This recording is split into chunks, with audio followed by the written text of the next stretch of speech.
will be starting at exactly 9 o'clock. In the meantime, let's watch some innovation-related video and to introduce to you the Government Quality Management Program. Good morning, ma'am. What do people actually expect from the government? It's a government that listens to its people. It's all about lakas, talino at buhay. Would be one that would have more of government, less of governance, that would have the welfare of the Filipino people as is primordial concern. A government that has a very clear vision. Para sa akin, ang gobyerno, dapat lahat ng kawani ay lingkod bayan. Passionate about its vision and responsive to the needs of its people and country as a whole. My ideal government is very trustworthy, government that you can rely on, may malasakit sa kapwa mong mamamayan.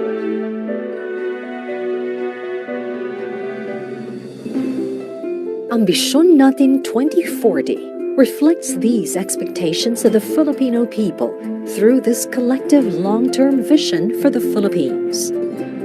To achieve this vision, the government has to step up to improve services geared towards the people.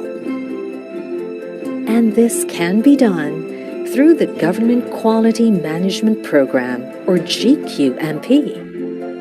Institutionalized through Executive Order Number 605 in February 23, 2007, the Government Quality Management Program directs government agencies to adopt ISO 9001 Quality Management System, or QMS. GQMP aims to strengthen the institutional capacities of public sector organizations in delivering citizen-focused public services and implement international standards-based QMS. The adoption of the ISO 9001 QMS in the public sector will empower government institutions to provide quality, innovative, efficient, and people-centered public goods and services. Create an enabling environment for the business sector to sustain economic growth, deliver quality health care for Filipinos, and provide quality education to prepare the youth for the future. Over the years, the program, through the Development Academy of the Philippines, or DAP, has been strengthening institutional capacities of public sector organizations in delivering citizen-focused public services through the implementation of the international standards-based QMS. What do people actually expect from the government? It's a government that listens to its people. It's all about lakas, talino at buhay. Would be one that would have Benefits of the standard. The mandate of DepEd Mandaluyong is to deliver quality basic education services to all of the 23 schools in the city. True to its mandate, we have ensured that we will be certified to a quality management system such as ISO 9001:2023. Hello, Sham. Ito, Before QMS, yung PSA kasi came from 4 different agencies. Okay So you naman can sila. imagine Bakit? anong culture ang dala-dala ng bawat isa. So with QMS, there's this sort of unifying effort kasi now we have one system, one process that everybody should follow. So it helps us be more productive, be more conscious in customer service. Isang klaro sa amin. Yung pagiging more conscious about satisfying yung customer. But now we are looking also at certain KPIs na nagpo-promote ng comfort level ng mga customers namin. Kumusta ba yung cleanliness namin, timeliness, even yung temperature, we monitor it. Kasi nga, dapat maging comfortable yung customer. These are part of good things coming from QMS. Sa healthcare, walang room for error. Kasi pag nagkamali ka, napakalaki ng impact. Ang quality, ang pinaka-core dapat ng lahat ng trabaho at operation sa ospital. Nagiging ingrained sa lahat ng empleyado namin. Pagpasok pala ng pasyente, paghiga niya sa kama, pag-deliver ng services at paglabas. Kalidad yun ng serbisyo.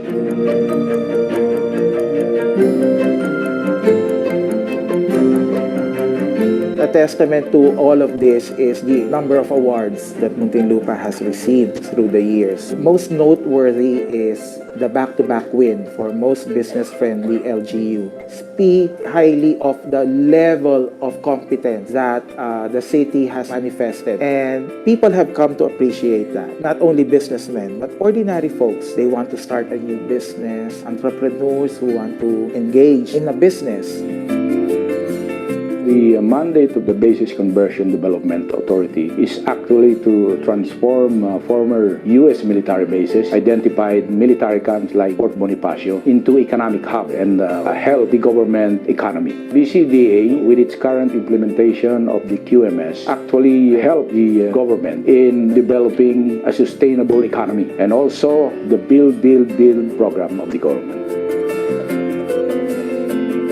Any quality management system, it's very important to monitor what your customers are saying. So, yung customer satisfaction surveys namin, so far, with the implementation of our quality management system, the customer satisfaction is quite high. Actually, we average even above 95% of our customers being satisfied with the extra mile that we provide, their experience. What kind of service do individual citizens expect from frontline government agencies? Were they happy with the services they received? Through a nationwide citizen satisfaction survey in 2018, frontline government services received an overall rating of 8.37, where 10 is the most satisfied. This means that the efforts of the government to improve the quality of how they deliver frontline services through the QMS are starting to produce good results. SDO Mandaluyong has always been aware of the needs of the teachers. They conduct needs assessment. So, malaking bagay para sa mga teachers, lalo't ang daming mga innovations ng DepEd. Kung di kami tutulungan ng SDO Mandaluyong, di kami makakasabay. Napaka-comfortable ngayon kasi aircon na siya. Swabe yung transaction, napaka-smooth lang. Then, napaka-hassle-free. Dito sa PCMC, ang mga pasyente nagkaroon ng unity, naging isang pamilya dahil alam mo kung ano yung mga nasa puso ng bawat isa. Dito ngayon sa VPLO kasi mabilis na ang pagkuha. So in 15 minutes, makakuha mo na yung mga permit mo for business. And then, pag-renewal naman, mas mabilis na. Unlike before na marami kang pupuntahan, ngayon meron silang one-stop shop. Accommodating naman sila. Tuwing pupunta ako rito, pagka kumukuha ako ng result ng examinations, mabait naman yung nag-assist sa akin kasi in-entertain niya kaagad ako, tapos tinanong niya kaagad ako kung ano ang kailangan ko. Satisfied po ako dito sa Civil Service Commission. Thank you, QMS! Thank you, QMS! This is what QMS can bring. A government that will work better, serve better, a government comparable to the best in the world. Government Quality Management Program, bringing quality government service closer to the people.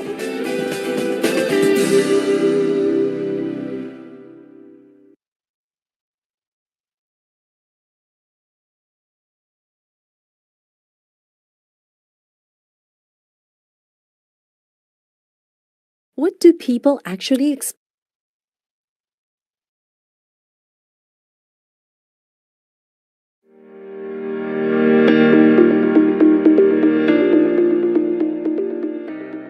We are now faced with a volatile, uncertain, complex, and ambiguous world.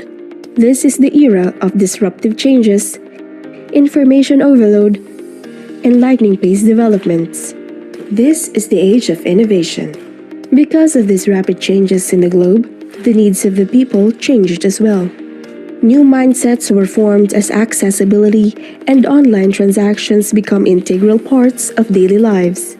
Having different platforms of commerce and communication, people have radically shifted to digitization and virtual activities. This radical trend has resulted to an inertia in national development and a widened gap with the government and the general public. Coupled with the diminishing public trust, today's leaders are faced with the greater challenge of bringing the government closer to the people. Innovation is the only way forward. More than just giving what the citizens need, the government should give what the people deserve. Thus, the birth of the Public Sector Productivity Innovation Laboratory has become imperative to equip the public servants with innovative skills as they become part of future-fit organizations. Along with integrity, transparency, accountability, and efficiency, Innovation Laboratory adds a key ingredient in fortifying the pillars of good governance, a new culture of innovation. Hello, my name is Ino, and this is the PSP Innovation Laboratory in the Philippines, one of the country's efforts in preparing the nation through innovation programs in the public sector. We gather small cross-functional teams to collaborate, discuss, and develop new technologies, products, solutions, or programs. We unleash the skill to adapt experimental and innovative methods as the different agencies tackle social, political, and organizational issues. Our main objectives are to enhance citizen satisfaction, improve government efficiency, and strengthen public sector innovation. InnoLab is a venue for knowledge sharing, creative thinking, and discovery of cutting-edge techniques to address public sector productivity. Our role is to create a culture of innovation among public organizations with the ultimate goal of creating a pool of innovators engaging in interagency and sectoral collaborations. InnoLab will be the catalyst of national development through innovation, a venue to stimulate out-of-the-box thinking and the moving force of implementation and scale-up. Innovation Laboratory follows a citizen-centered approach in coming up with innovation initiatives. We call it the co-creation innovation process. Let me show you how this works. Co-creation is really not hard to do. All you need is a group of people gathering together towards a specific objective. Starting with identifying roles and objectives, the Innovation Challenge was framed. The decision point that we used was to choose an innovation that affects so many customers, and we should do everything to make them comfortable, of less cost on their part, fast and most efficient service. Empathy is a tool that will allow you to go deeper inside the system. Empathy will lead you to frame up an innovation. It will lead you to gather insights and information. And it will also lead you to plan how to implement the solutions that you have in mind. The data gathering process is a complicated phase. Digging deeper does not only allow you to understand the problem, but also makes you understand the pains and gains of the stakeholders. Getting into the data gathering, tapos yung talagang as in naka-immerse ka doon kahit man lang a few hours na nandoon kami sa branch, we're able to see kung ano yung mga dapat na i-improve on our own, yung kung ano yung mga dapat na hinihingi ng members. So we're looking at it at the members' perspective. The birth of an innovative idea comes from the identification of alternative solutions through creativity tools and techniques where wild and crazy ideas are encouraged. Creative thinking actually allowed us to look into ways that rather we would not be able to do in a normal thinking process. We were able to use wild ideas, take inspiration from them, and apply it in our situation that we wouldn't even think would be applicable. Innovation does not stop in the mind. Prototyping is where an innovative idea is being brought to life. I think prototyping is very important, especially in product development or in innovation.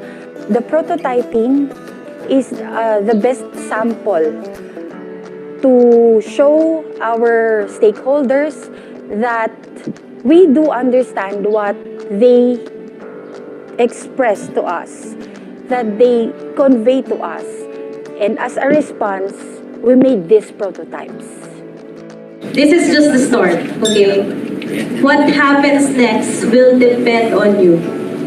And implementation is really key in any innovation efforts.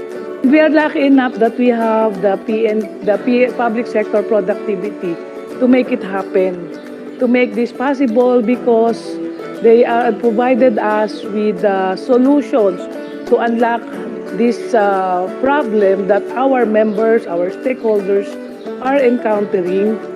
At Innovation Laboratory, we aim for a sustainable future of innovation. We believe that the possibilities are endless and that progress is a continuous cycle of growth. It really applies sa real-life situation. We're in the office.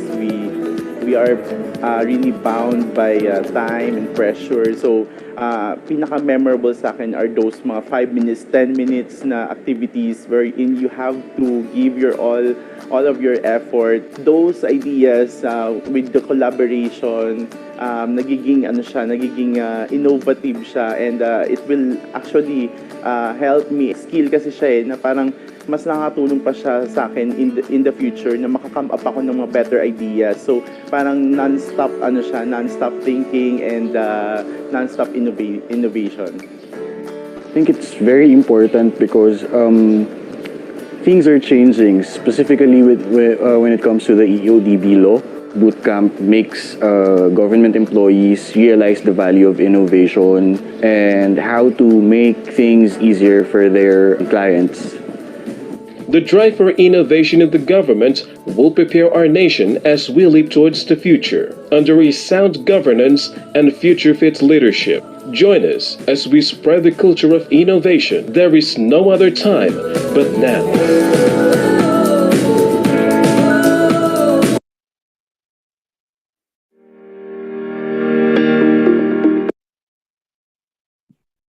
Please watch this video for some course ethics reminders.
Diyos, kahibulong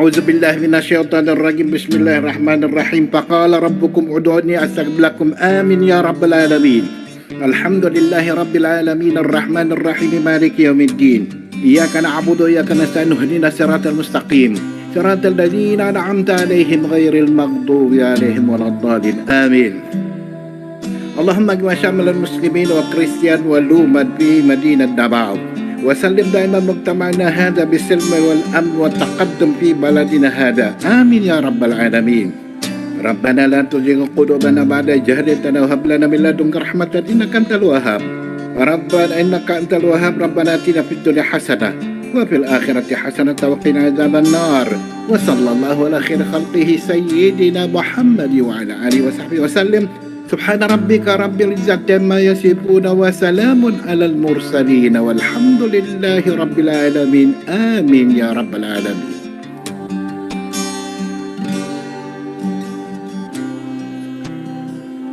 In the name of the Father, Son, and Holy Spirit.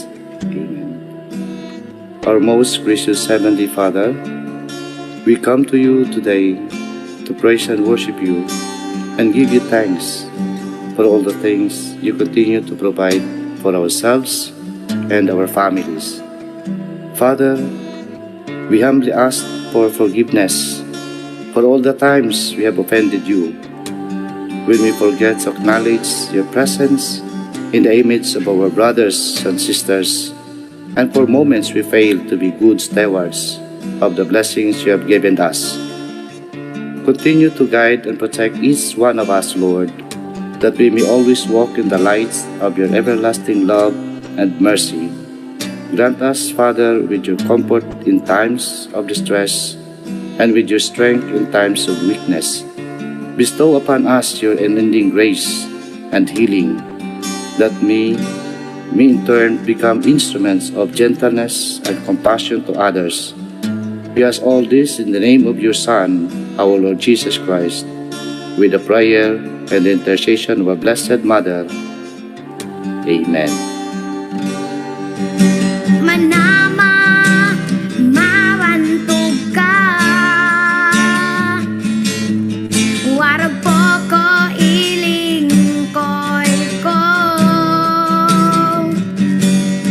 O Diyos, kahibulungan ka. Busa ikaw lang ang simbahon ko.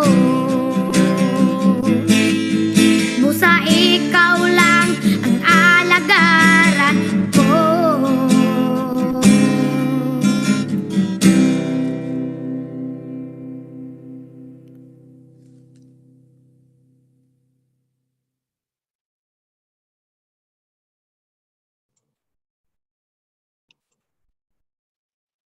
All right, good morning everyone. Good morning. Welcome po sa ating introductory course. Continuation po ito ng previous na course natin, yung session po natin. Lahat po ba kayo ay naka-attend dun sa previous session? Yan. Yeah. Baka po pwede na open ng mga cameras natin dyan. Ayan, lahat po. Ayan, oo nga, si Ma'am nandito po. Mga taga-BFP. Yan. Sige po, good morning sa ating lahat.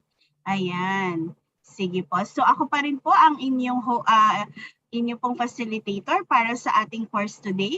Ako po si Angela Vargas from the Development Academy of the Philippines. So we will be continuing the discussions on innovation management system today. Okay? So next po natin gagawin ay syempre magpapakilanlan kasi meron po tayong mga panibagong speakers ngayon. This time around, we will be doing good morning. Yan, good morning greetings. Yan, good morning greetings in different ways. Na-try na po ba 'yon? Yan. So if I may request everyone to please open their cameras lang po. Yan. Hintayin natin yung iba. Okay? Sige po, start naman tayo. So, ako po, my way to say good morning to everyone is by asking, is your morning good? Sana po good kasi kasama niyo ako today. Ay! Sige po. So, I'm Angie Vargas from the Development Academy of the Philippines. Tawagin ko po next na magbabati ng good morning ay yung ating taga BSP. Hi, good morning. Siguro my alternative way is happy coffee. Thank you po, Maricel. Yan. Sige po, sinong tatawagin mong next, ma'am, to give us a good morning greeting? Let me see. Mr. Anastasio Husay Jr. Okay. May buntag sa tanan, taga Davao. At sige, sir. Yun yung pamamaraan ni sir for good morning. Sige po. Sino pong next naman na gusto niyong tawagin to greet us a good morning in a different way? Superintendent Samiliano. Parang ina-expect na ni sir eh. Alam ko na ma'am eh. Oo nga, sir. Parang kita ko yung facial expression. Sige, sir. Bumati ka na po. Good morning po sa lahat. Magandang umaga. Nagkape na kayo?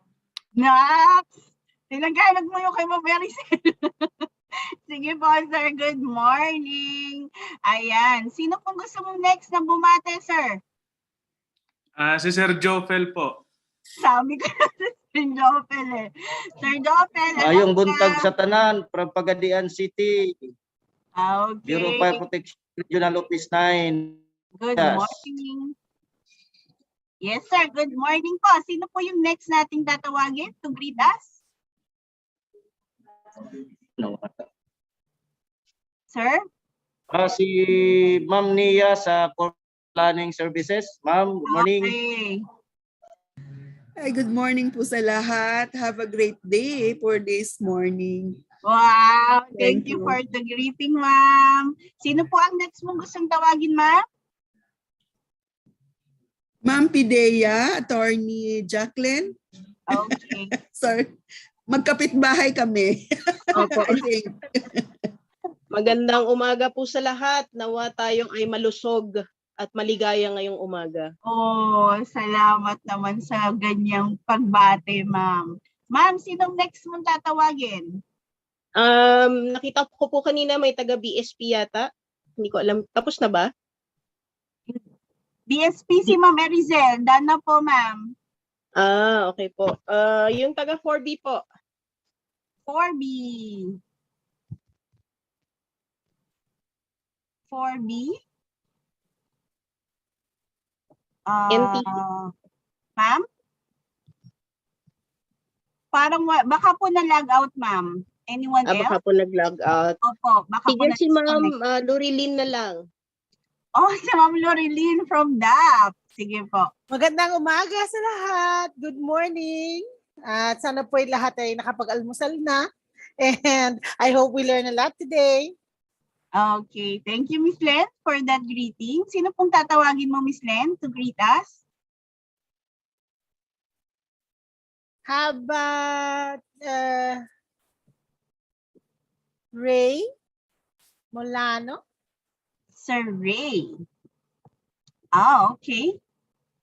Sige po, Sir Ray. Kindly open naman po your camera and your microphone, please. Ayan. Baka po merong technical difficulty si Sir. Hello? Ayan. Baka po may technical difficulty, Miss Len. Baka po pwedeng bumati na ang taga-PPA, Engineer Jeshel. Hello, a blessed morning to everyone. Wow, ang sarap naman ng energy ni Ma'am. Ang taas. Good morning. Ma'am Jeshel, sino naman po ang gusto mong tawagin to greet us?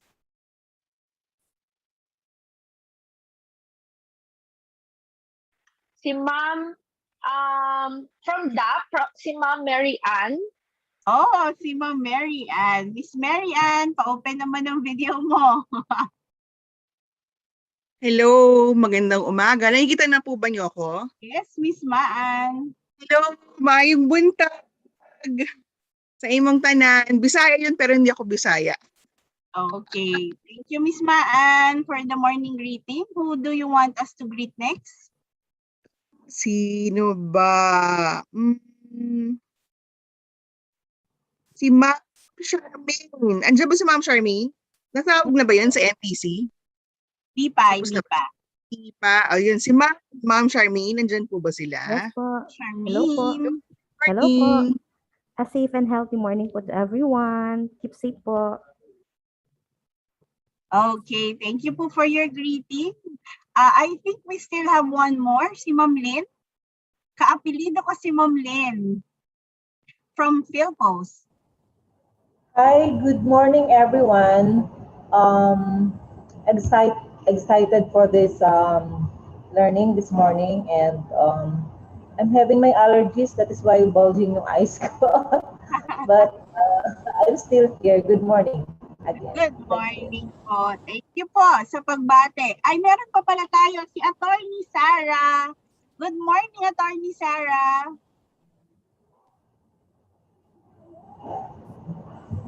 Good morning, everyone. Happy Learning Day. Wow, thank you for that wonderful greeting. So thank you everyone. Sana po yung mga kasama din natin sa YouTube, nakapagbatian din kayo in an innovative way. Yan. Kasi daw po, Miss Maan, next slide.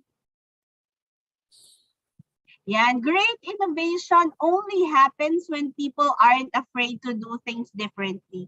Kahit sa pagbati ng good morning, we did it differently. Diba ang sarap? Something new, something exciting, and something to learn about. Okay? So basically, that's the tone of our session. So we'll be giving you information, discussing today sa ating course about the co-creation innovation process. Sige po. Miss Maan, next slide please. Yan. Dun sa last session po natin, ang sabi niyo po, you expect from the course to gain understanding on innovation management, innovative approaches and techniques. To answer your expectation on innovative approaches, today po, we will be teach you a very DAP way of innovation. Yeah. It's an approach that DAP has refined through the years, and we are fortunate that the pioneer in teaching this approach are here with us today as our resource person.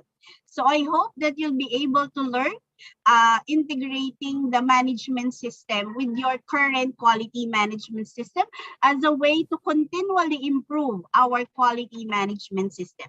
Kasi alam naman po natin lahat na tayo dito ay ISO 9001 certified. Okay? Sige po. So I hope you develop new ideas and learn how to apply yung ituturo po ng ating resource person when it comes to the approach for innovation. Okay?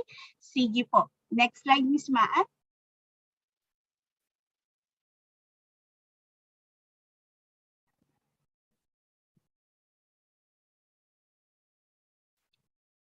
Miss Maan, ayan. Sige po. So basically, we're here to delve about innovation as a strategy for QMS improvement. Always remember that.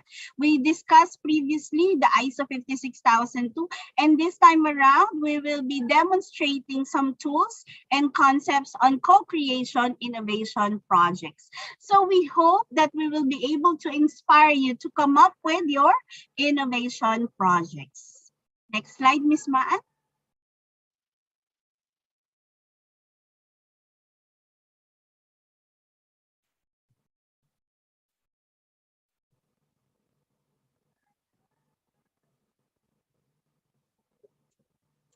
Yes po, next slide please. Yan. So we will be sticking to our course program. We started at 9 o'clock and will end around 12 o'clock.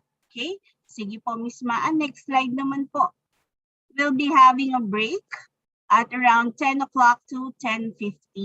In between, we'll be doing a discussion on innovation and the principles and concepts of co-creation innovation process. Okay? Next slide po, Miss Maan.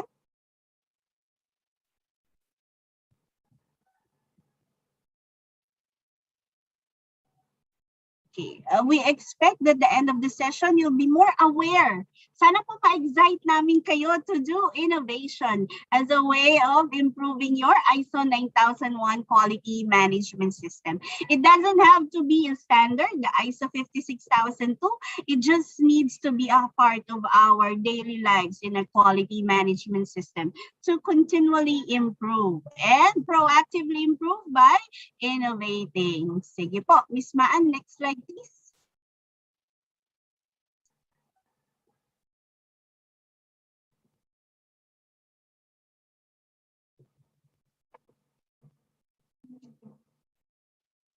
So I hope everybody, yung pong nasa Zoom at sa ating nasa YouTube participants, sana po tayo ay tapos na pong mag-fill out ng attendance sheet. Pwede po bang makakita ng thumbs up if you're finished with filling out your attendance sheet? Ayan, there you go. I'm seeing several thumbs up. Okay? Ganon din po sa ating YouTube. Thumbs up naman po kung tapos na po kayo sa ating attendance. Yeah, nicely done. Thank you so much. Miss Maan, next slide.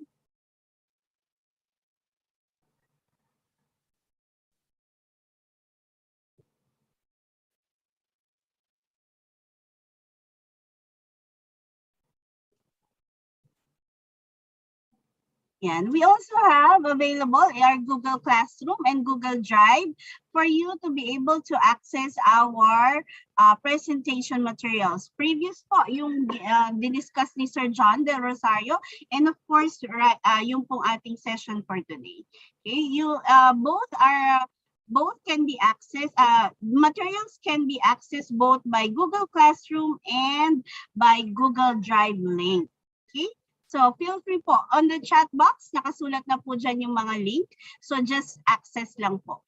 And later on, we'll be giving you the course and speaker evaluation links later. Okay? Sige po.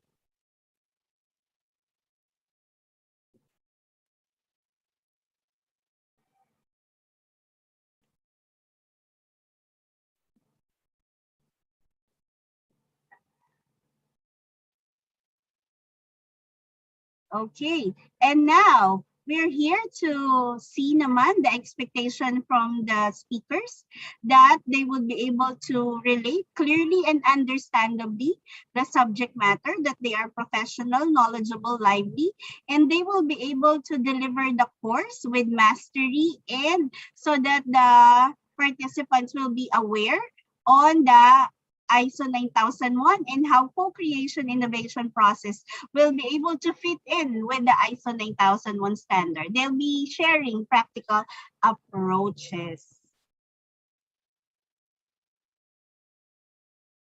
Okay. Next slide, please.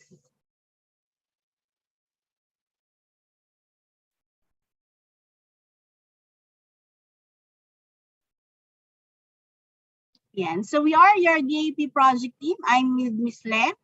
I'm with Peds in YouTube and Miss Maan. And for our speakers today, we have two very well-known innovation laboratory in the public sector, because they've been pioneering the innovation laboratory for quite some time. So we have two speakers, partners in crime. Yan, partners in innovation. Let me introduce to you Sir Adrian Ramirez. We call him Addy.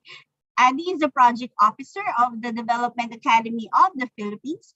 He is the project manager handling the Center of Excellence Public Sector Productivity Innovation Laboratory Program. So they assist po several government agencies. So after this course, pwede nyo na po i-approach si Sir Adi. Pwede din po sa chat box. kung kung pwede po nila kayong matulungan in setting up your innovation laboratory. Recently, Sir Adi ventured in assisting government agencies also in installing ISO 9001:2015. So Sir Adi is an innovation practitioner kasi kahit sa kanyang work experience, he comes from property, hospitality, human resource, marketing, and organizational development. So napakadami po, vast experience po ng ating resource person. Basically, ang mindset po niya for him, knowledge is like a torch. Sharing your flame does not diminish your fire. It actually magnifies your light as we all make this world a brighter place. Very nice. Thank you, Sir Adi. For our next speaker, we have two speakers. We have with us is Miss Lian Losañez.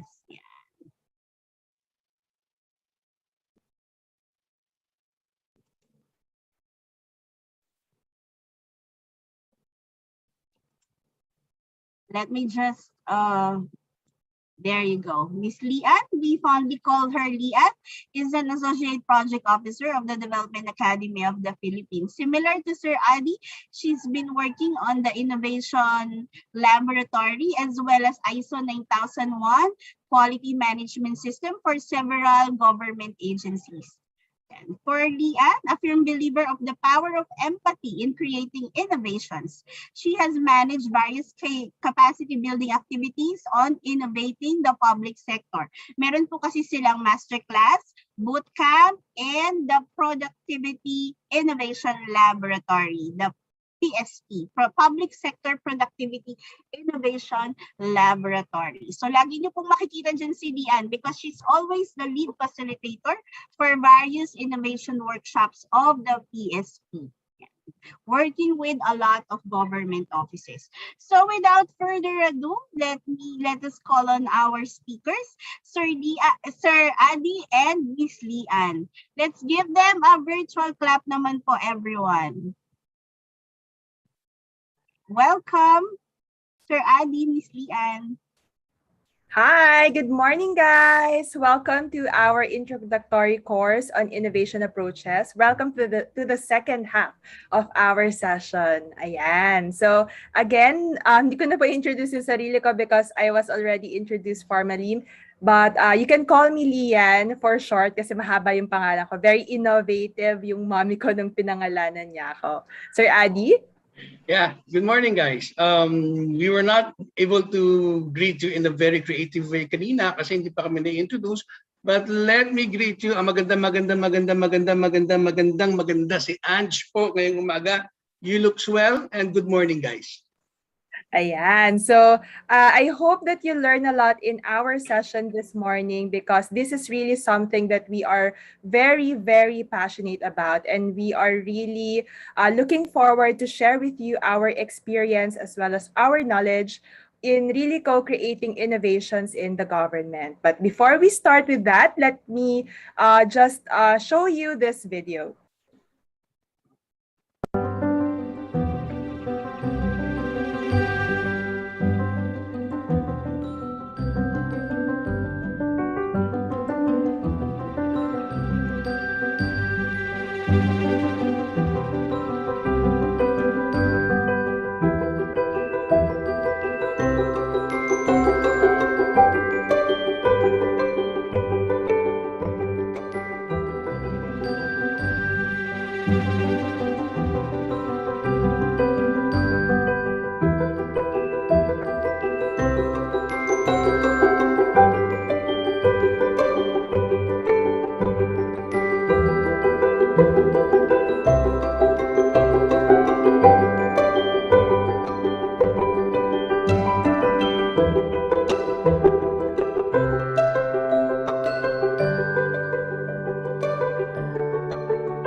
Ladies and gentlemen, that is Project Wing, no, by Google. This video is just one way, one innovation that we hope would inspire you as we go through this course. Would anyone like to react to this video? Just type in the chat box, what do you think about it? And ano ba sa tingin ninyo, kailangan ba natin to or hindi? Because hopefully this morning, we will try to pick that creative mind of yours. Anyone?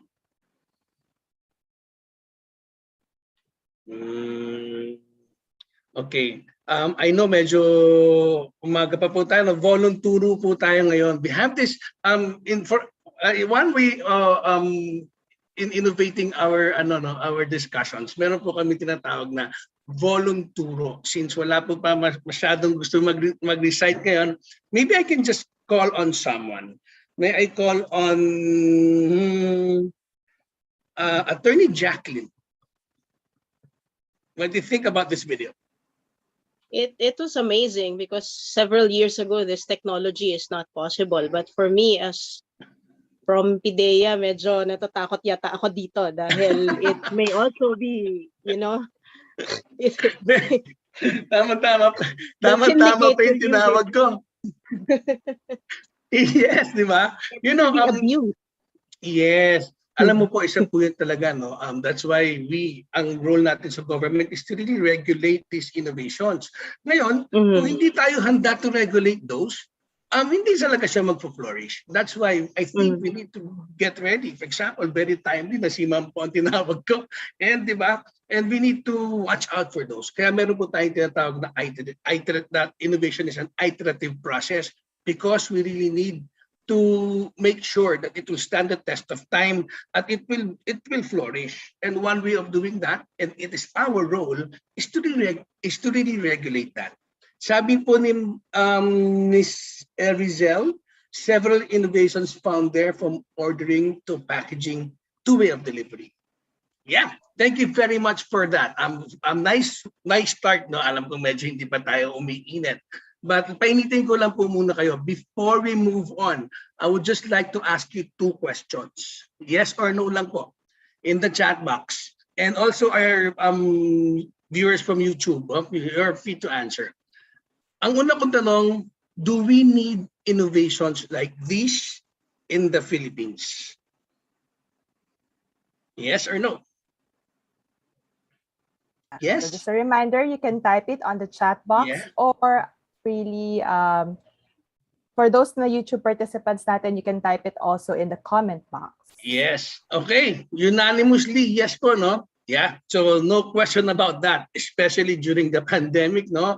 Talagang yan ang kailangan natin. Yung wala nang kontak-kontak. Talagang galing sa langit yung delivery mo.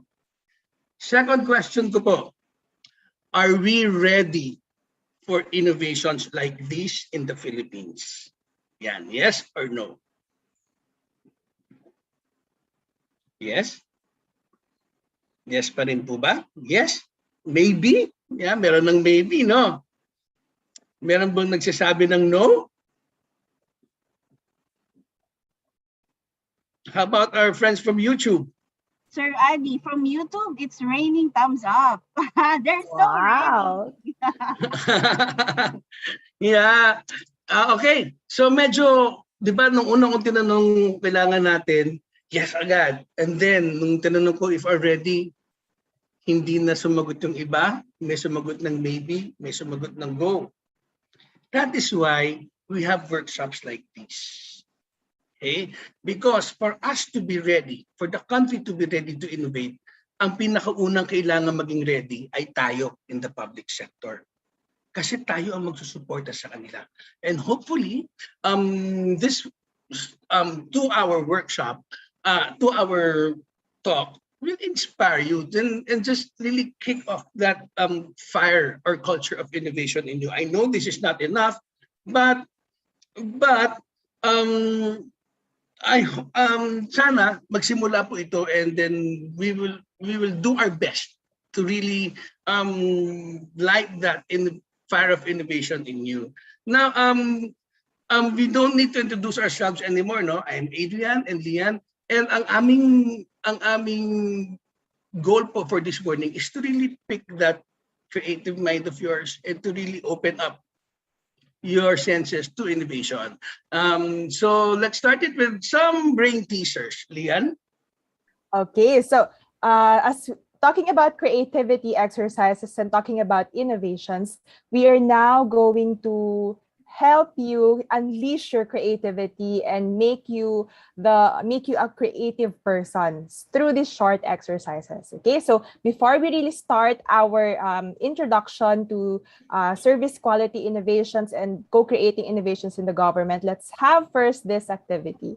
So here's what we're going to do for our YouTube participants and for our Zoom participants. Just type it on the chat box yung mga answers ninyo. So, what do you think is not the number where the car is parked? Ano sa tingin nyo yung number kung saan nakapark itong car na ito na nandito sa 1, 2, 3, 4, fifth parking slot? What do you think is the number? Anyone?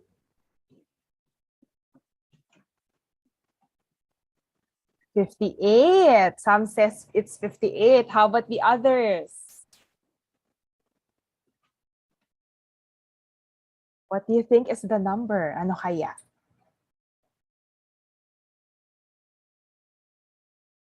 $87? Okay, wild guess. 78? Ano pa? Okay, how about from our YouTube participants? Can we see what numbers are they giving? And so far from our Zoom participants, we've been seeing here 58, 87, 78.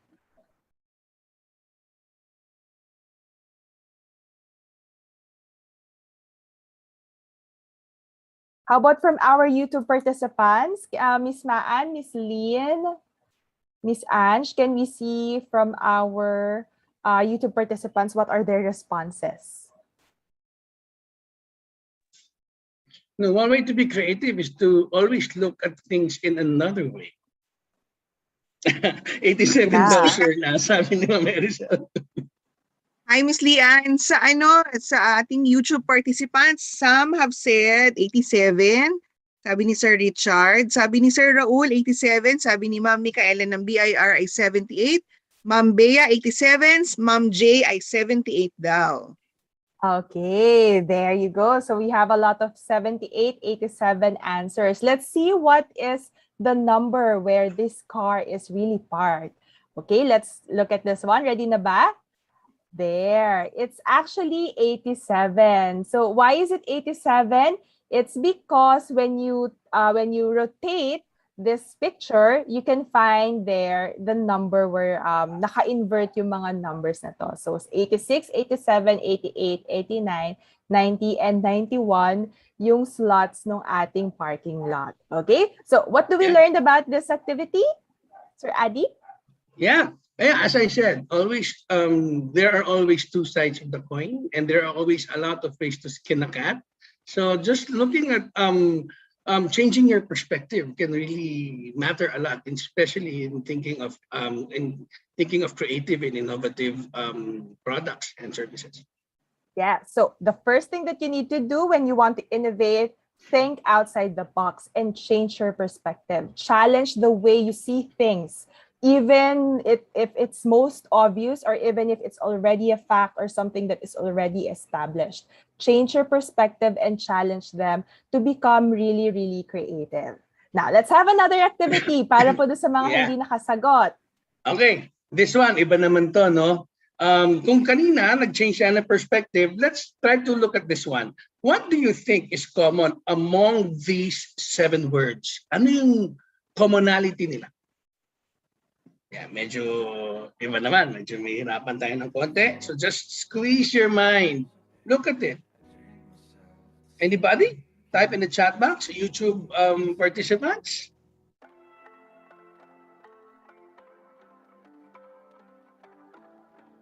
Yeah. To our Zoom participants, you can still type your answers here in the chat box. Ayan. What do you think is common? Medyo mahirap ng konti, but yung banana, What about the banana, sir? Ma'am Jeshal. Ma'am Jeshal, I think hindi pa tayo nag-workshop na before with Ma'am Jeshal. I'm not sure po. What about the banana?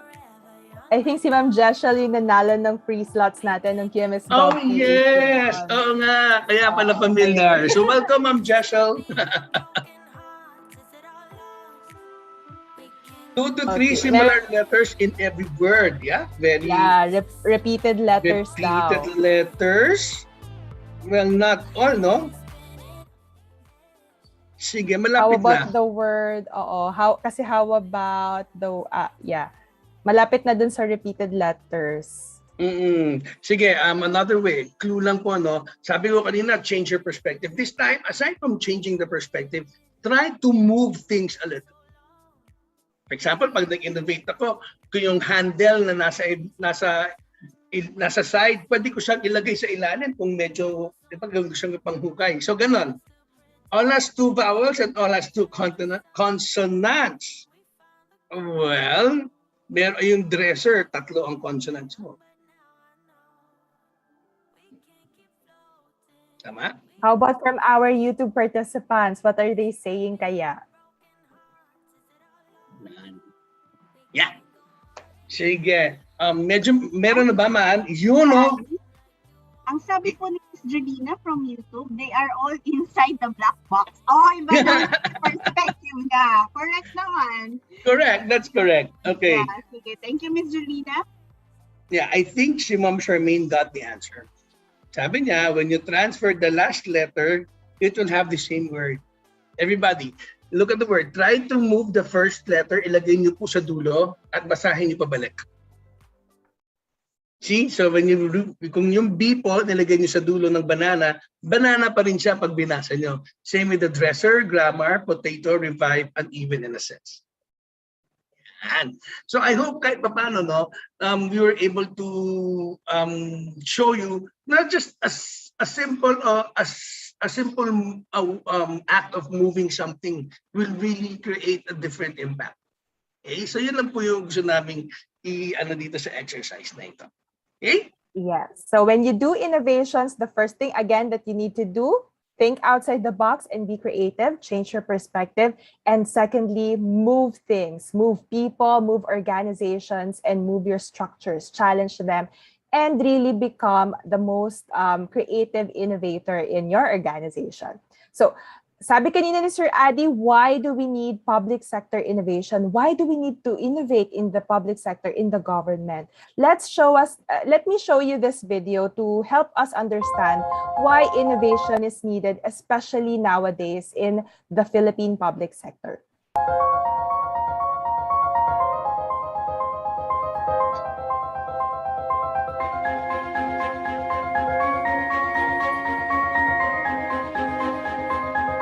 Good morning and welcome to the conference, The New Normal.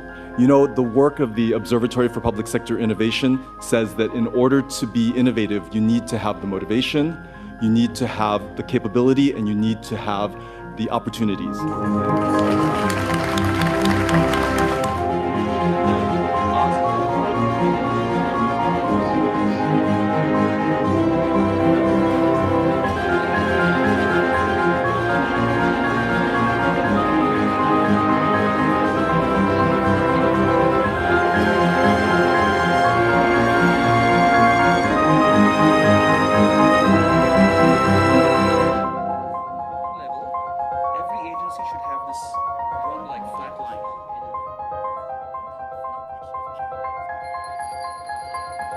After all, innovation in the public sector is about improving people's lives, and that's what people want. That's what people ask for. That's what people deserve. And at the end, that's what governments are about. Thank you very much.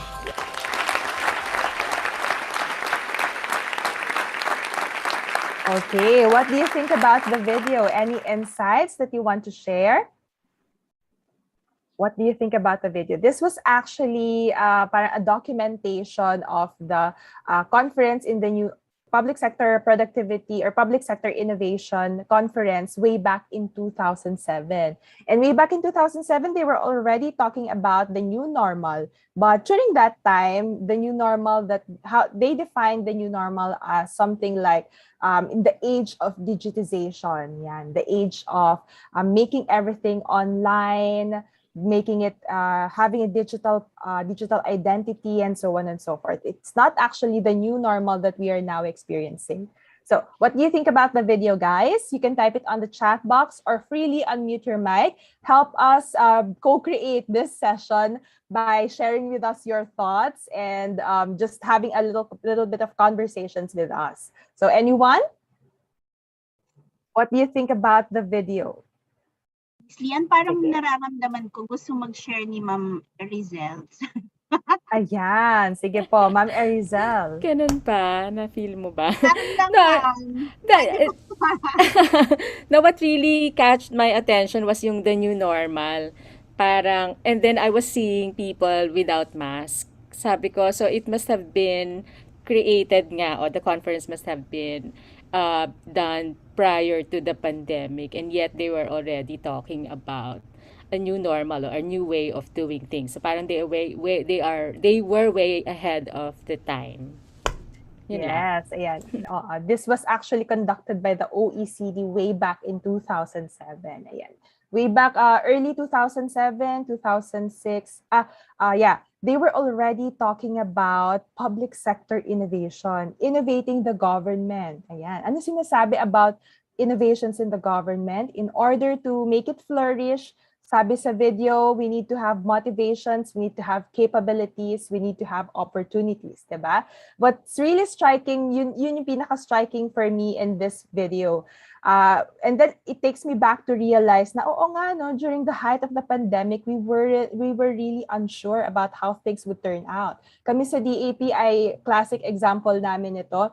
We didn't know how we're going to continue our consultancy services and our training services to the public. I remember way back before the pandemic started, our vice president already told us, you can do meetings online. Wag na kayong pumunta sa kung saan mang lupalop ng Pilipinas para lang sa isang simpleng activity or isang simpleng meeting.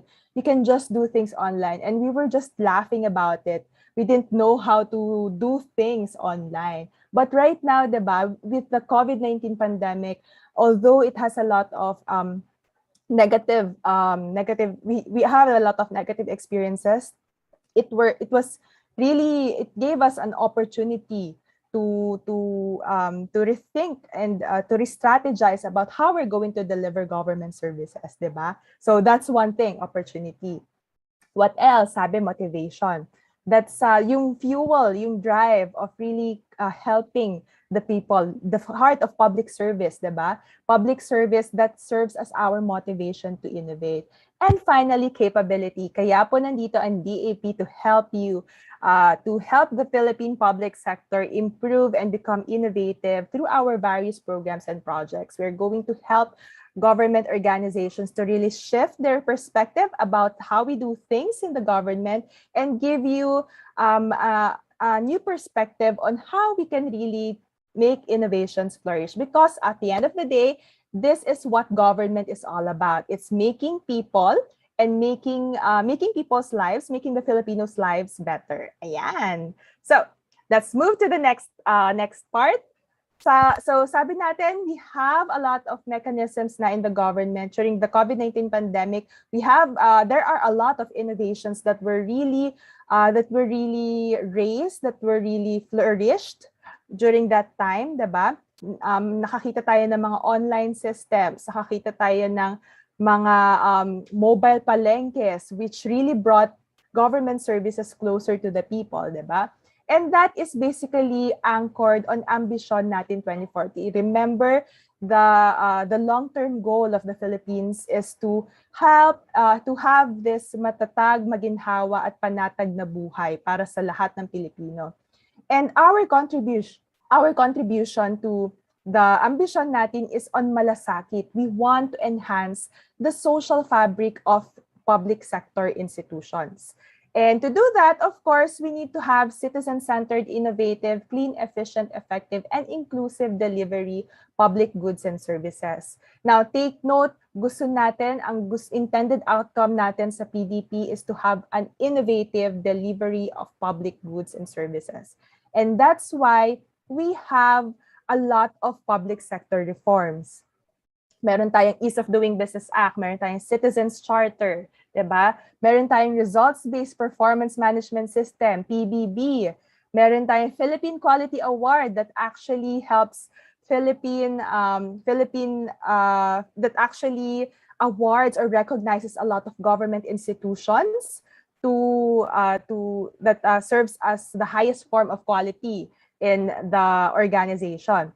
Philippine Innovation Act, we have the Productivity Incentives Act, and of course, we have this Government Quality Management Program that integrates our different efforts in the government or supports the different interventions, public sector reform agenda that we need in the government. And these public sector reforms that we have actually pushes us to really innovate and think outside the box of how we can further improve the processes, the systems, the practices within our organization. And ito ang pinaka-gusto ko actually. Way back in 2007, EO 605, remember, EO 605 was established and the Government Quality Management Program was born. And sabi sa Government Quality Management Program, we need to adopt ISO 9001 Quality Management System. And through the years, nagkaroon na ng mga newest versions ang standard, but the latest version actually emphasizes that organizations need to continually improve the suitability, adequacy, and effectiveness of our quality management system. We want to make sure that our QMS is suitable to the changing times, suitable and adequate. We experience a lot of changes over the last few years, diba? And next year, probably magkakaroon na naman tayo ng bagong change. And we have to make sure that our quality management system, our practices, our organization will be ready to adopt to that change.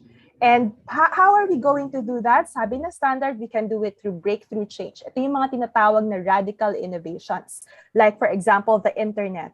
When we were in 2000, sabi natin, how are we going to make things or make life easier? How are we going to make communication easier to different sets of people? Diba? And then the internet was born. And it revolutionized the way we do things, the way we communicate most especially. Yeah, reorganization can also be one. Reorganization meaning we can change the layouts or change the practices, change the sequences of our processes, just like what we do when we streamline our processes, diba? We either eliminate a process step, eliminate a requirement, we reduce, and so on and so forth. Yeah, so that's reorganization. And the most important thing, innovation. Now, what do we mean by innovation? Maybe you can type it here on the chat box. What do you think is the definition of innovation here? For you, what is innovation? Anyone? Actually, ang innovation, no, para siyang lab, no? Alam natin yung ibig sabihin, pero hindi natin siya ma-type. Pag ginugol mo siya, iba-iba ang definition, no? Because actually, that's what innovation really is. It's really wala siyang structure, no? And it's really hard to explain. So anyone? Innovation is about continuous growth. Thank you, sir. Yes. That's one. Yan ang isa sa mga dictionary definition of innovation. Restructuring to improve services. Yes, engineers are made. Very good. Di ba? Parang pag tinanong ka, ano ba siya? Ano ba yung innovation? Nasa dulo lagi ng dila mo, hindi mo siya ma-elaborate. Innovation is new way of doing things using technology. Yeah, sometimes, yes. Anyone else from our YouTube participants? Innovation is a continuous search of and development of new things. Thank you, Sir Jofel. Sabi ni Jeshel, innovation is a process of improving or developing an existing thing, situation, towards a better outcome. Very well said, no? Parang Parang ano, no? From YouTube, ito. Sabi ni Sir Rowell, an idea of practice which challenges or changes something for better. Yeah. Sabi ni Anne Margaret, different approach on all processes. Yeah, a new idea, method, or device. All your definitions are correct. Lahat yan, innovation, no? So in a nutshell, in trying to put a definition on it, and para meron din tayong working definition ng what innovation is, no? As we go along, we would like to refer you to the definition of innovation ng Philippine Innovation Act. Ayan. Sabi ng Philippine Innovation Act, innovation refers to the creation of new ideas that results in the development of new or improved products, process, or services. So it can be a result, it can be a process, it can be a product, at saka take note sa improve. It doesn't really need to be something na invent or invention, ano? Diba? Which then spread to transfer across markets. Ito maganda sa pinakailalim, no? Across markets. Ibig sabihin cross-functional. Ibig sabihin interagency, pwedeng private, public, and across in a nutshell, it is collaborative. Okay? Okay, ang dami pa pong mga definitions dito, and thank you for that. Okay, but what we are after here talaga is a successful innovation. Ano ba talaga ang successful innovation? What would make you say that your innovation is successful?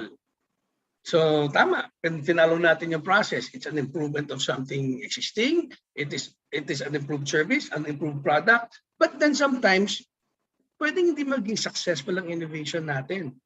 Di ba? Can you think of an innovation that hindi nag-flourish? Hindi na nag-fail? Anyone? Meron ba tayong alam na innovation na nag-fail? Sa mga kaidaran ko po dito, sa mga medyo 50 years old na po, sino po ba sa inyo ang nakaabot ng pager? Meron po ba ditong nabuhay na may beeper nung araw? Pocket bell, easy call? O hindi niyo rin po alam yung mga, hindi niyo na po alam yon? Yeah, I think that is one innovation na failed in the viability part. Also, Nokia. Nokia used to be in the forefront of cell phone development, no? Lahat. Siya yung pinaka-innovative. Tevo, sabi ni RRR, yeah. Di ba? Sir, can you elaborate on why Tevo you think is a failed innovation? RRR?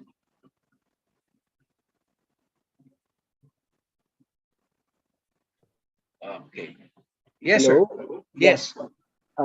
Actually, marami siyang features. Sabi nga, nung ginawa siya, siya na yung pamalit dun sa maraming mga technology. Pero sa sobrang ganda niya, walang bumili. Yes. So saan siya nag-fail? Sa desirability part. Kasi sometimes, meron tayong mga ginagawa na para sa akin ang ganda-ganda pero hindi naman pala kailangan, di ba?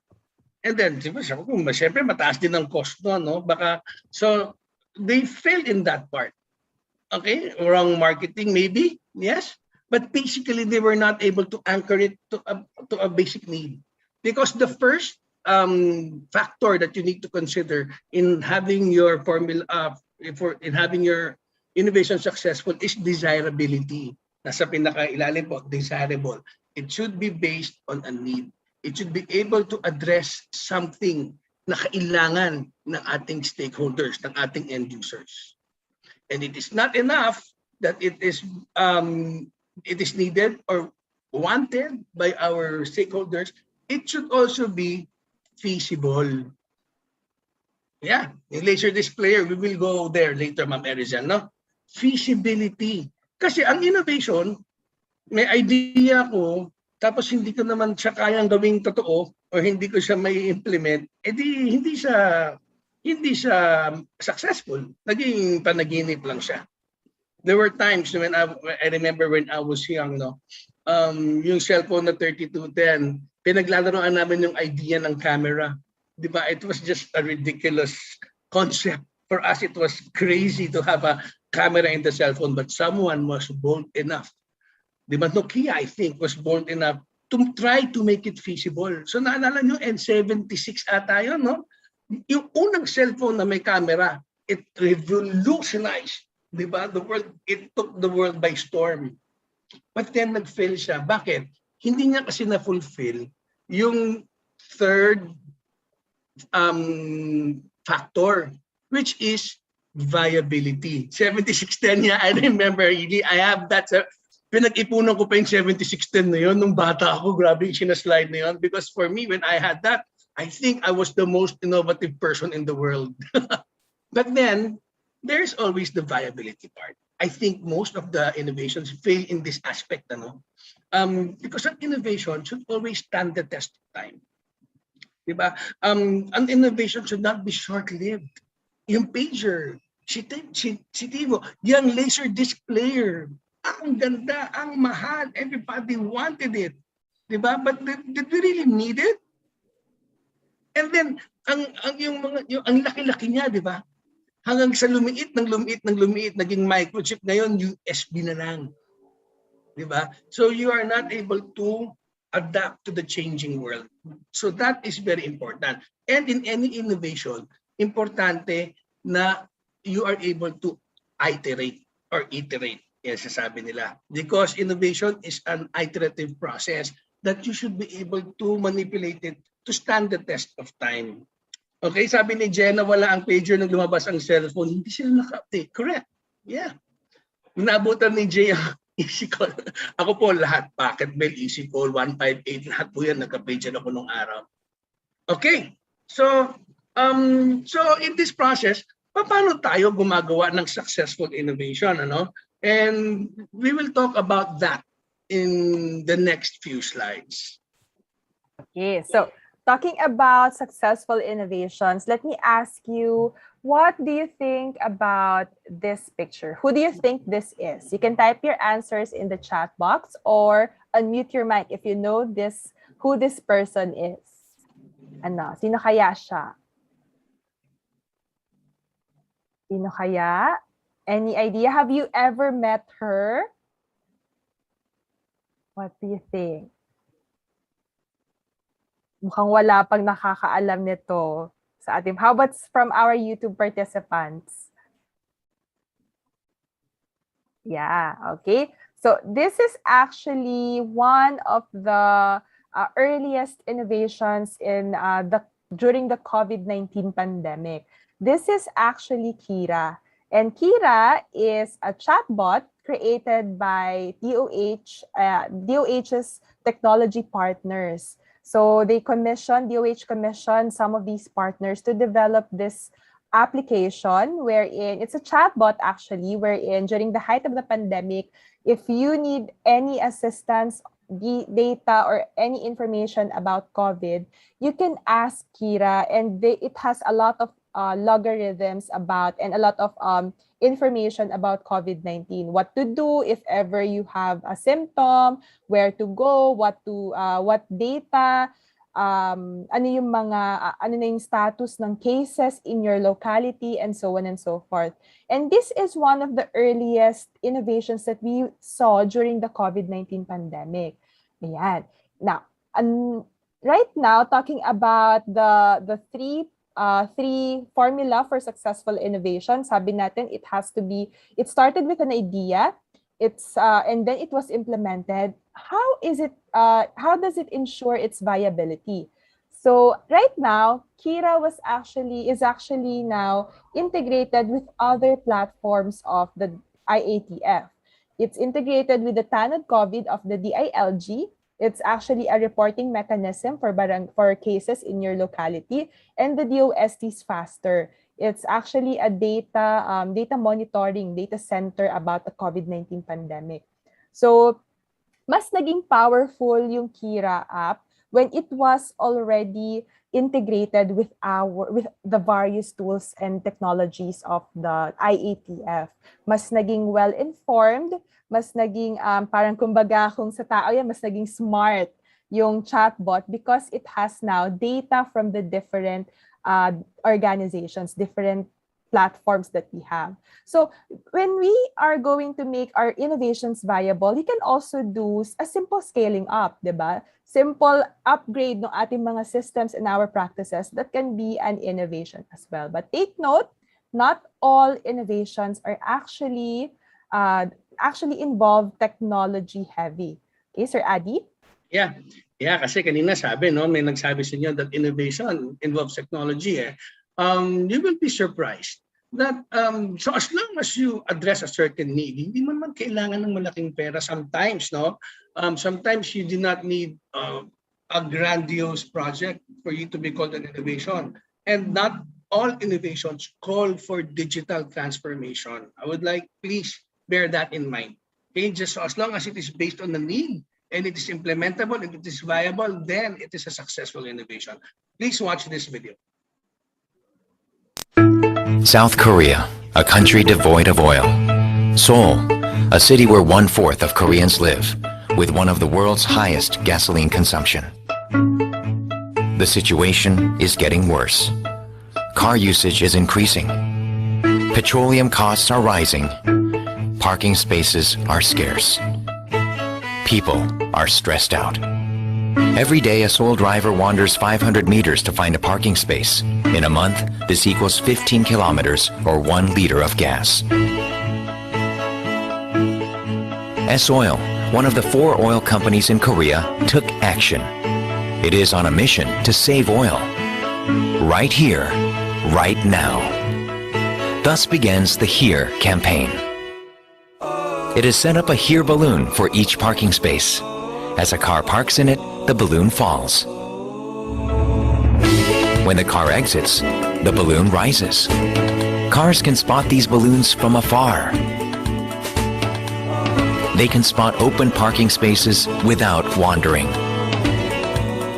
Finding quick parking means saving oil.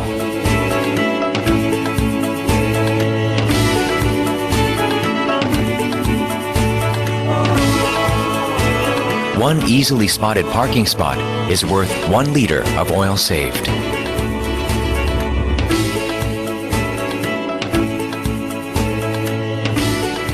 교육하실 때 엄마들은 저것만큼 경제적인 게 없다고 딱 이정표가 있으니까 참 뭐 좋은 아이디어 같아요. 주차장에서 풍선 달니까 신기했어요. 풍선 없었으면 못 들어오는 거죠. HERE balloons have saved drivers' gas expenses through a new and interesting method.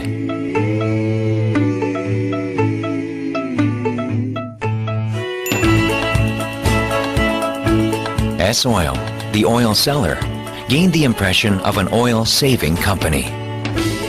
Save oil, save time, save money.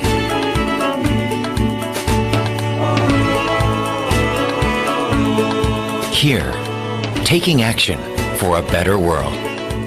Save oil, save Earth. S-Oil. Okay. Anyone would like to react to that video? Please feel free to unmute your mic or just type it in the chat. May mga knock-off bigla ng camera. Ayaw matawag, ano? Okay. Siguro I can call someone. Habang nanonood ng video, nakita ko siyang nagre-react ng maganda. I think Miss Lynn from Philpost, would you like to react to what you have seen?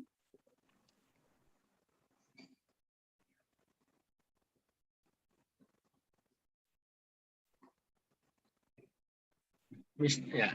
Unmute lang po yung mic, Ma'am Lynn. Yeah. Yes, sir. It's a very good innovation. If this can also happen in the Philippines, because every time we go out of our home, like we go to the malls or any area that you want to visit, we most of the time we suffer looking for the parking space for us, and it's really taking time, a lot of time from us. So I think here in the Philippines, meron naman tayong innovation like that. Like we have that green and red light. Yes. But I think yung medyo issue lang doon is that parang hindi siya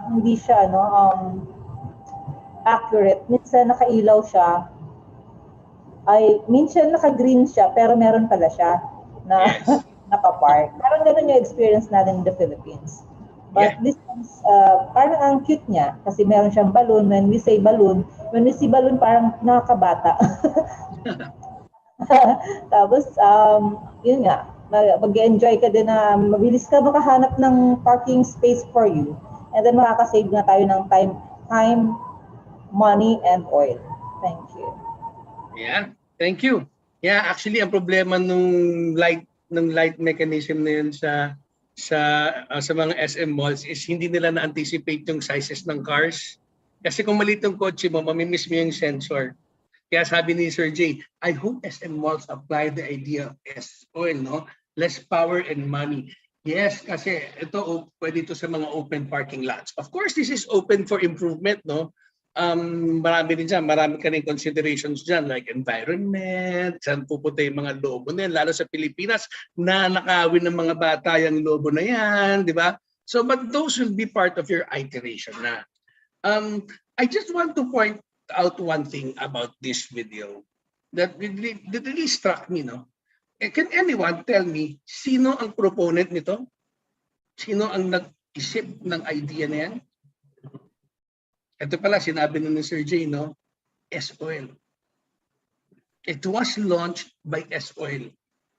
Ano po ang objective ng solution na yan? Bakit nila ginawa yan? Ano yung gusto nilang mangyari? Bakit nila ni-launch yan according to the video? Anyone? Type in the chat box.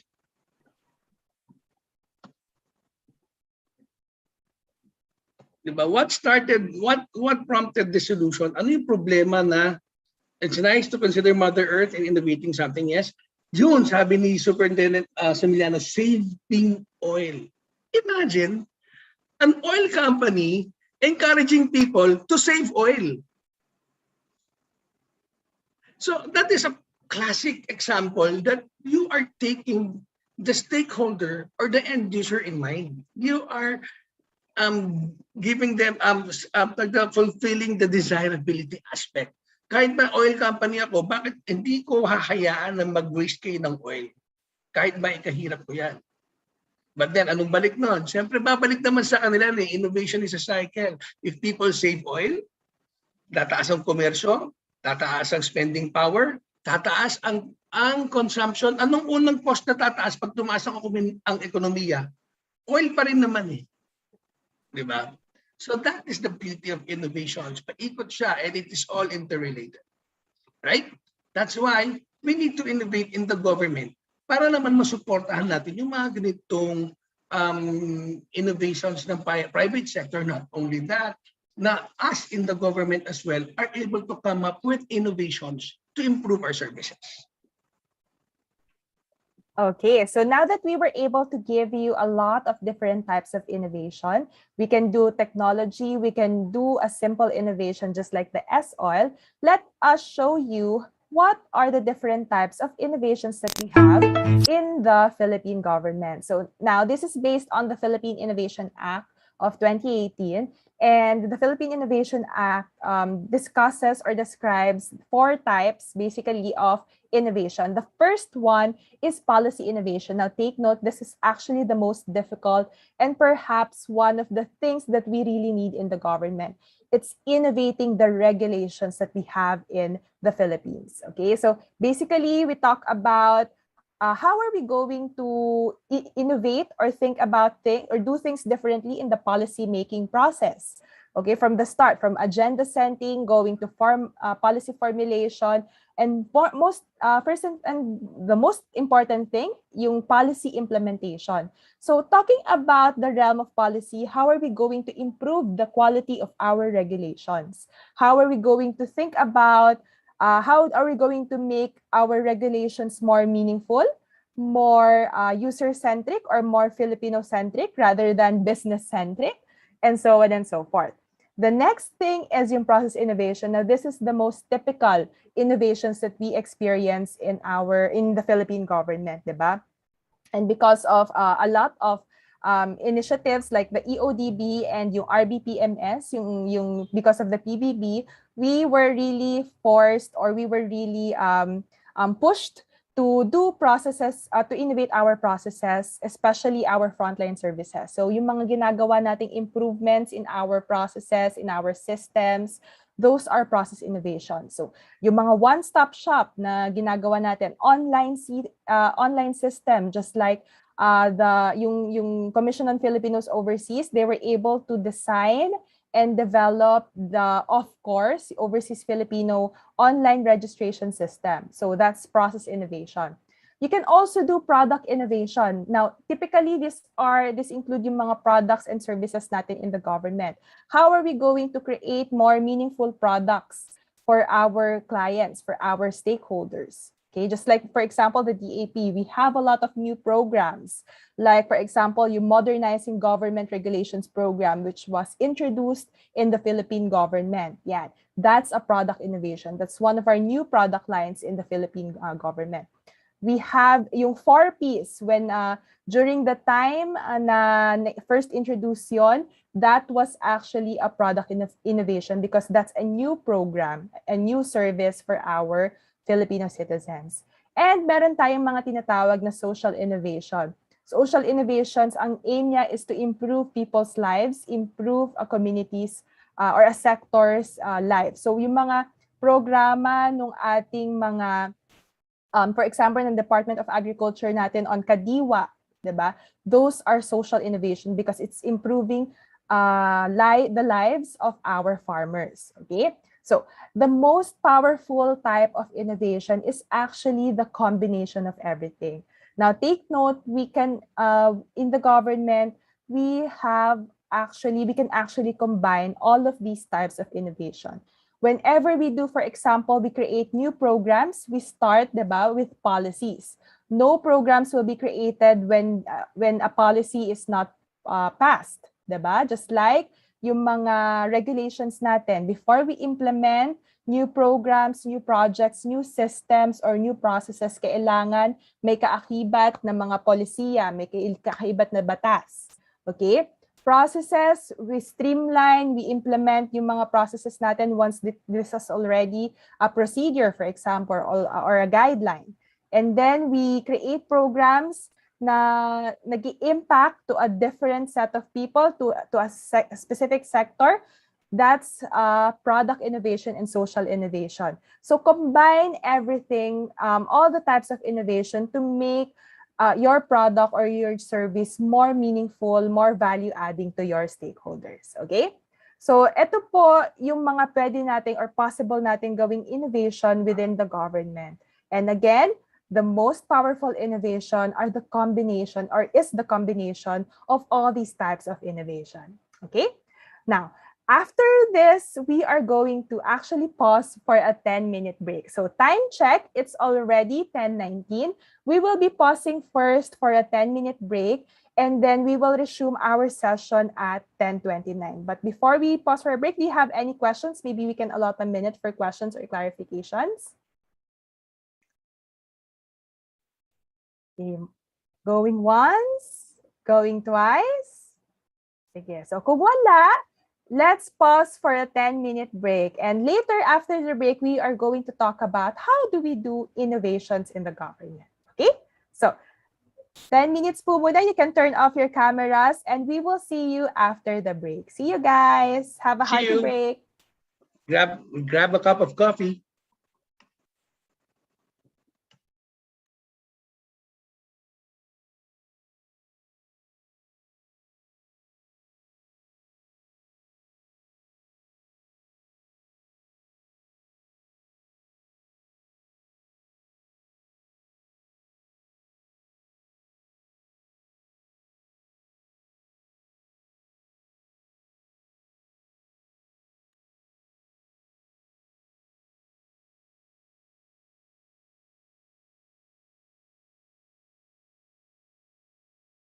Pumunta. Kapapasa ko pa lang nito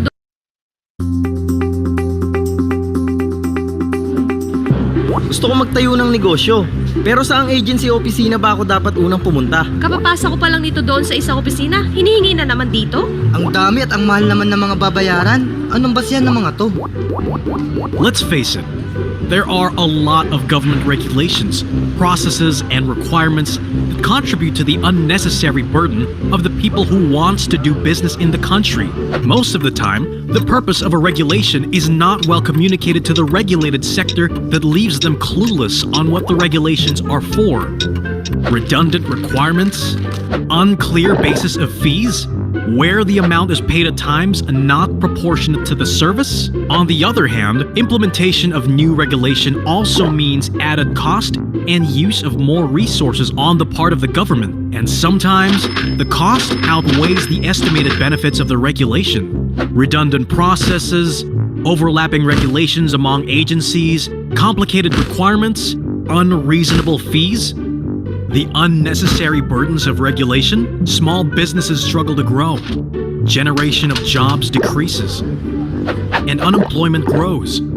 At sa huli, sino nga ba ang kawawa? Tayo, ang mamamayang Pilipino. According to World Bank, Philippines ranked 124th out of 190 countries for ease of doing business. That's in the bottom half of the list. Real talk, we have problems, and we need real deal solutions. Change must happen. Kailangan ng pagbabago. The Modernizing Government Regulations program of the Development Academy of the Philippines seeks to propel this change. MGR aims to review existing regulations to streamline unnecessary burdens and costs, enhance capacity of agencies to improve the regulation-making process, recommend measures to ensure regulatory efficiency, and develop regulatory mechanisms to make regulations coherent and relevant. We don't want to take chances for change. We want to be certain. That's why MGR works on these 4 components to facilitate comprehensive regulatory reform and ease of doing business. First, Program and Regulatory Management Information System, where we prioritize creating a national regulatory policy and develop models to promote and ensure good regulatory practice. Second, Industry Regulatory Review, where we conduct regulatory reviews of priority industries to determine how existing regulations affect the entry, operations, and closure of businesses. Third, Capacity Building, where we focus on capacitating our policymakers and regulators through trainings and workshops like regulatory impact analysis, regulatory management system, and other similar tools. And last but not the least, advocacy and public consultation, where we aim to build strategic partnerships with stakeholders in the improvement of regulatory environment of priority industries. We envision an economy and country where the government, businesses, and citizens thrive all together at its best. We aspire for a streamlined process of starting, operating, and closing a business. We aim to make government regulations more business-friendly through an integrated and coherent regulatory management system. We envision agencies and management systems equipped to implement cost-effective and systematic regulations. Sa huli, tayo po ang makikinabang. Tayo, ang mamamayang Pilipino. This is the change we want to see. And we know that by working together, we can achieve our aspirations of a government that facilitates ease of doing business and inclusive growth. We trust that together, we can contribute to bringing about real change we all want to see.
All right, I think our break time has finished. And 10 minutes na po. So okay na po ba sila? Nakabalik na po ba? I'm seeing Sir Adi. And how about our participants? Ayan. Sir Adi, I think to start off, to continue, merong question from YouTube. Yes. Meron dito from Sir Alan Pabella of NIA. What is the similarity daw between value engineering or value analysis, tsaka daw po innovation? The similarity, actually very similar siya, no? Yeah, maybe Lian can start the answering, and then I will just follow through. Lian, are you back? Wala pa yata siya. I think nandiyan na po si Miss Lian. She's just setting up her screen. Yeah, okay. Sige po. So shout out muna tayo, Sir Adi. People from YouTube, we have around 40 to 50 watchers right now. Thank you so much po. So continue collaborating with us throughout the session. Ma'am Lian, are you here na? Are you good na? Yes. Thank you. Yeah, so Lian, meron siyang question na si Sir Alan. What is yung tungkol sa value engineering? Kaya gusto ikaw muna sumagot kasi alam kong isa to sa mga forte mo. Yeah. Actually, we can make use of the concept of value engineering and value analysis in formulating innovations. Diba? Remember, the formula for successful innovation is desirability, feasibility, and viability. Now, value engineering actually can help us understand the needs of our stakeholders. When we design innovation, we can actually we can make use of that value engineering to improve the value of the goods and products that we are going to, or the service that we are going to design. Diba?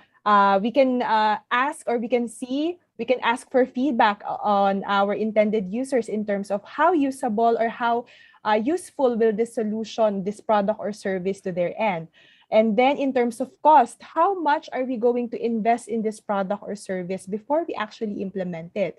In terms of implementability, how much are we going to spend to make this solution really viable and implementable in the long run? So we can make use of those tools and techniques to deliver more, to make our goods and services that we design, innovative goods and services that we design, to make it more value adding to the people that we're designing for. Yeah. So in a nutshell, then innovation kasi is a process. Innovation is a cycle, but yung value engineering and analysis, it's a tool. It is an intervention tool for you to innovate. So they go hand in hand. But sometimes, hindi naman ginagamit din si value engineering sa innovation kasi depende rin talaga sa need ng project na gusto mong i-innovate. So yun po siya. Okay? Now, talking about tools and ways, eksakto po. Dito po tayo. How do we create these innovations? How do we ideate? How do we come up with successful innovations? As I said, there are a lot of ways. Okay, but here in the Public Sector Productivity Innovation Laboratory, we are advocates of the co-creation innovation process. The co-creation innovation process is inspired by the design thinking process and the human-centered design of IDEO.org. Ganun din po, Sir Alan, no? What is similarity between value stream mapping and innovation? Yun po. Value stream mapping kasi is a way for you to determine kung ano yung mga kailangan mong i-innovate on. So it's a tool again for you to determine kung anong direksyon ang pupuntahan mo. Kasi, di ba, one way for you to innovate is to really focus on something and to come up with a focus area and really identify the problem that you want to tackle. And value stream mapping is one way of really digging in and really culling out information about the problem that you want to address. Would you like to add to that, Lian? Yeah. Yes, the same is true with the QFD and the Kano model and the design sprint, yung value stream mapping. Those are tools that can help you understand the perspective of your clients. Remember, when we do value stream mapping, for example, we map out the processes. We identify the bursts in our processes. What is the problem in our system? What are we doing wrong? Now, when you utilize or use these tools and techniques for product or service development, you're able to understand the perspective of your clients and able to understand the problems that you are currently experiencing in your systems. What are you doing? In coming up with innovations, those are very useful, the tools and techniques that we can use to really bring more value to the innovations that we're going to develop. Yeah, actually, like in the co-creation innovation process, we sometimes do value stream mapping. Mga journey mapping, stakeholder persona, because there are different ways for you to gather data. And this is one way of doing it. So going back to the co-creation innovation process, as I said, it is inspired by design thinking and the human-centered design of IDEO.org. Meron po ba ditong familiar na sa design thinking? Just a raise of hands. Meron na, no? Yeah, because it's been a buzz, di ba? Isa mga buzzwords natin ng design thinking, especially nung nag-pandemic, no? And this is pretty much similar, but then what we did in the Innovation Laboratory, we contextualized it to the government sector. Kasi ang design thinking, usually ideation tool siya ng private sector, no? So ang design thinking actually ends with phase 2, yung ideate, hanggang prototyping. But here, dito since we are in the government, we are compelled really to implement our projects kasi we are using public funds, no? Kaya naglagay po tayo ng implementation and scaling up. And then that will ensure the viability factor. And kung mapapansin niyo po, nasa gitna yung empathy because wala siyang number. Empathy is pervasive. Simula dulo, umpisa hanggang dulo. Okay, so by the word itself, no, co-creation. Ano ba ibig sabihin ng co-creation? Yeah, hindi na ako magtatanong kasi nandiyan na naman po, no. So co-creation ibig sabihin it is an iterative process. Lagi kong inuulit, di ba? It is a way of problem solving and solutions formulation. Okay, collaborative siya. Lagi ko sinasabi rin sa Philippine Innovation Act, diba, it should act across markets and it should be collaborative because kung hindi collaborative ang innovation, hindi mahihirapan ka to really identify a need, no, na makakuha ng ibang perspectives. And finally, ito po yung pinaka-importante. We have the stakeholders as co-designers, not just as interviewers or interviewees, no? Kasi sometimes minsan guilty rin ako dito, no? Ang sakit natin, if we want to address a problem, what we will do is we will interview stakeholders. Pero pag nag-interview tayo sa kanila, anong problema mo? Ito, nahirapan ako sa gito, ganyan-ganyan. Okay, gagawa ko ng solusyon. So ang participation nila nasa problem identification lang, di ba? Pero hindi sila nasasama every step of the way hanggang mag-call out ng problem, hanggang mag-create ng solution, hanggang mag-prototype, hindi na sila nasasama. Worse, sometimes, meron na tayong solution in mind. Mag-i-interview na lang tayo to validate kung tama ba yung iniisip natin. Sino po ba dito ang guilty sa ganyan? Ako po, guilty po ako dyan. Yeah, I'm sure someone at one point in our careers, we did that. Meron na tayong naiisip, and nag-interview tayo just to make sure, para lang makakuha ng go signal. Okay? So dito, sa co-creation innovation process, problem identification pa lang, kasama na sila. And how do we do that? Hindi naman pwedeng, kunyari, magde-design ako for the farmers, hindi naman pwedeng kunin ko sila sa farm and then papasukin ko sa office para mag-ideate with me, di ba? Hindi naman natin pwedeng gawin yun. Sometimes ginagawa po natin yan. As a matter of fact, Lian already did that. No? Tama with MMDA Bali yan. Yeah, talagang sinama nila yung driver ng public utility vehicle driver yun. Sinama talaga nila habang nag-design. Sometimes you do that. But sometimes hindi naman. So what we can do, what do we do to, tool natin to include them? It's empathy. Diba? So kailangan meron tayong ways to empathize every step of the way. Teka, meron... Yes, Lian, ikaw. Yeah, so I think na-respond na naman natin yung questions here on the chat box. Yeah, okay. Again, yung QFD, Canon Model, Design Sprint, Value Stream Mapping, Process Streamlining, those are useful tools for us to really come up with meaningful innovations, okay? So you just have to select the best thing, the best tool or technique that you can use in terms of, depending on the problem that you want to analyze, or depending on the problem or the nature of, or the extent of information that you want to gather about a particular issue or a problem. Basta the main point is that we use these tools to understand the perspective of our stakeholders and come up with innovation solutions that will actually add more value to the services that they are going to you are going to give them. Okay. Now, going back to the co-creation innovation process, as Adi says, it involves 4 phases: define, ideate, implement, and scale up. Now, take note, it's not your typical one straight flow, just like how we do problem solving, problem ID, identification, problem analysis, tapos solutions formulation, prioritization, so on and so forth. Here, it actually feels like a squiggle. Paikot-ikot siya. Sometimes you are already in the ideate phase and then you go back again to the define phase. It's not really a one smooth process flow.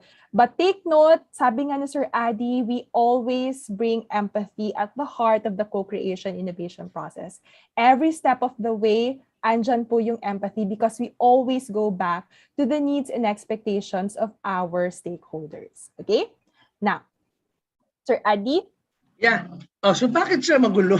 Bakit siya paikot-ikot, no? So we just encourage you to just go with the flow, because guys, pag ikaw ay nag-i-innovate, you are employing 2 modes of thinking. Yung convergent at saka divergent thinking, no?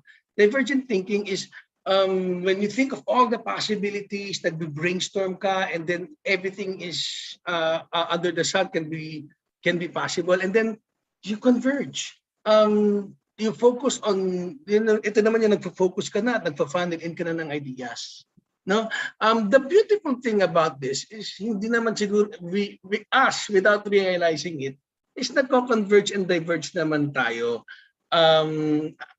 in our daily lives.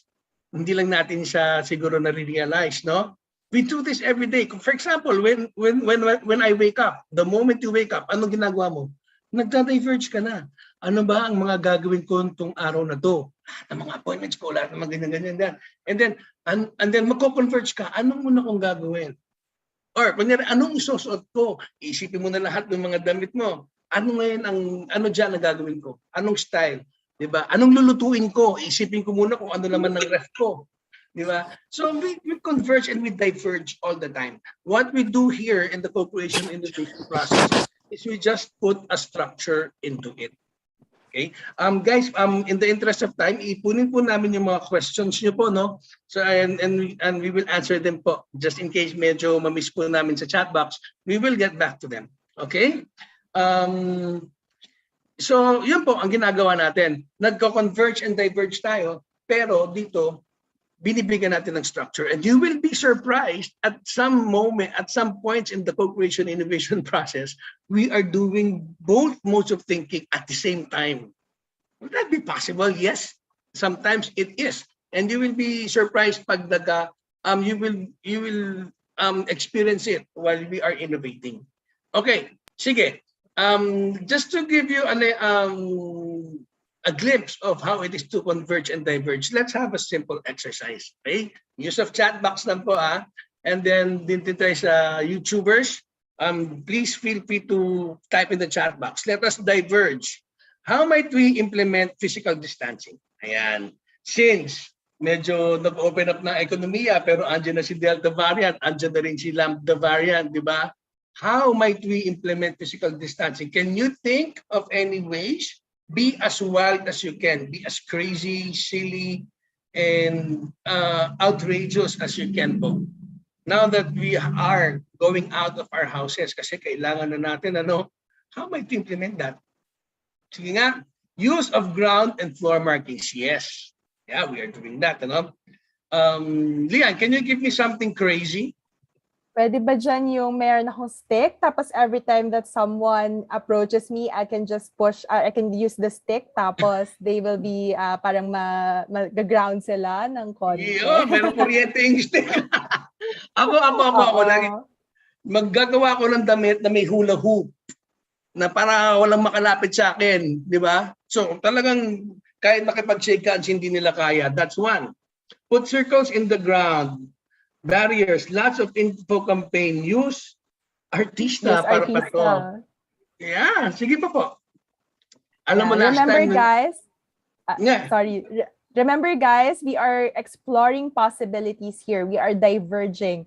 And when we diverge, we want to get a lot of possible solutions to address a particular problem. Yeah. And we encourage wild ideas as well. Like last time, meron nagsabi, wag daw maligo. Sino pang lalapit sa'yo kung gano'n ang amay mo, di ba? That's one. Ano pa po?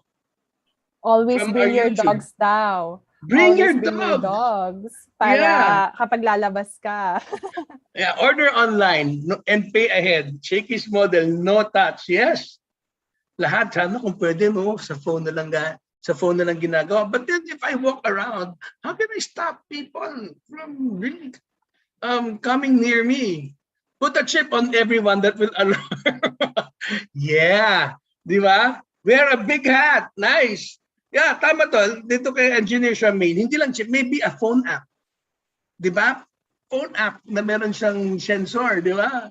Na pag may lumalapit sa'yo, it's either mag-a-alarm ka or makukuryente yung lalapit sa'yo. Nice. Anyone else? Wearing a big hat. Yeah. Kaya ang pikat siguro na, no? Nice one. Hindi effective ang noligo kasi automatic naman. Okay, sa bagay, no? Mabubugbog ka pa. Whistle when near. Yeah. Diba? So, meron kang sensor na nag-whistle pagka may malapit. Okay. Now, let's try to converge. Okay? So, napupusuan ko yung sinabi yung phone app. How might we develop a phone app na nag-a-alarm kapag may lumalapit sa iyo? Ano ang mga unang, ayan nasabi ni Jem, ano ang mga unang nating pwedeng gawin? Kung gusto ko ng alarm, ng app na nag-a-alarm every time someone is near you, what are the steps that I need to do? Yeah? Have the SIM be registered, yeah? Next. Of course, I will create a design for the app. Tama? Next is siguro I will contact a supplier. Hanap ako ng budget, ng sponsor. Clock with the app and alarm system, yeah? Tama? Okay. Anyone else? Paano ko ma-implement itong app na ito? Have a software to create the app. Yes. Okay. Okay, if I want to have a software to create the app, anong mga pwede kong gawin? Ano yung mga possibilities? Saan ko makukuha yung software na yan, yung design na yan? Design how the app will look. Una, syempre, I will look for, siguro, ito na, diverge ulit tayo. I will look for suppliers, designers, di ba, of the app. Di ba? I can look for app developer, yes. Another one is benchmark on what apps are similar. Diba? Okay, let's not go into this, baka kasi maubusan na po tayo ng time, no? But then, we just gave you a glimpse of how it is to converge and diverge in a certain process. So, nag-isip tayo ng possibilities, and then nakafocus tayo sa isa. And then, nung nakafocus tayo, isip ulit tayo ng possibilities kung paano. So, ganun po ang converging and diverging in the co-creation innovation process. Yeah, and every step of the way, we do a lot of converging and diverging in our co-creation innovation process. And again, in our co-creation innovation process, we follow a specific set of principles, and we use this to guide us all throughout the process. The first is actually empathizing and making it matter. Remember that at the heart of the co-creation innovation process is empathy. We focus on the users. We step into the user's shoes and we feel them. We identify what could be their pains and what is it that that's paining them, what is it that motivates them.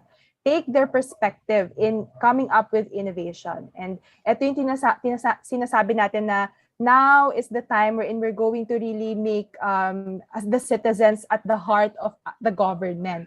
Be user-centric, be customer or client-centric, be citizen-centric. Kasi sabi nga, unless you're customer-centric, you won't be able to create something wonderful. Okay, you're not going to survive in this challenging time. Okay. Next is practicing radical collaboration.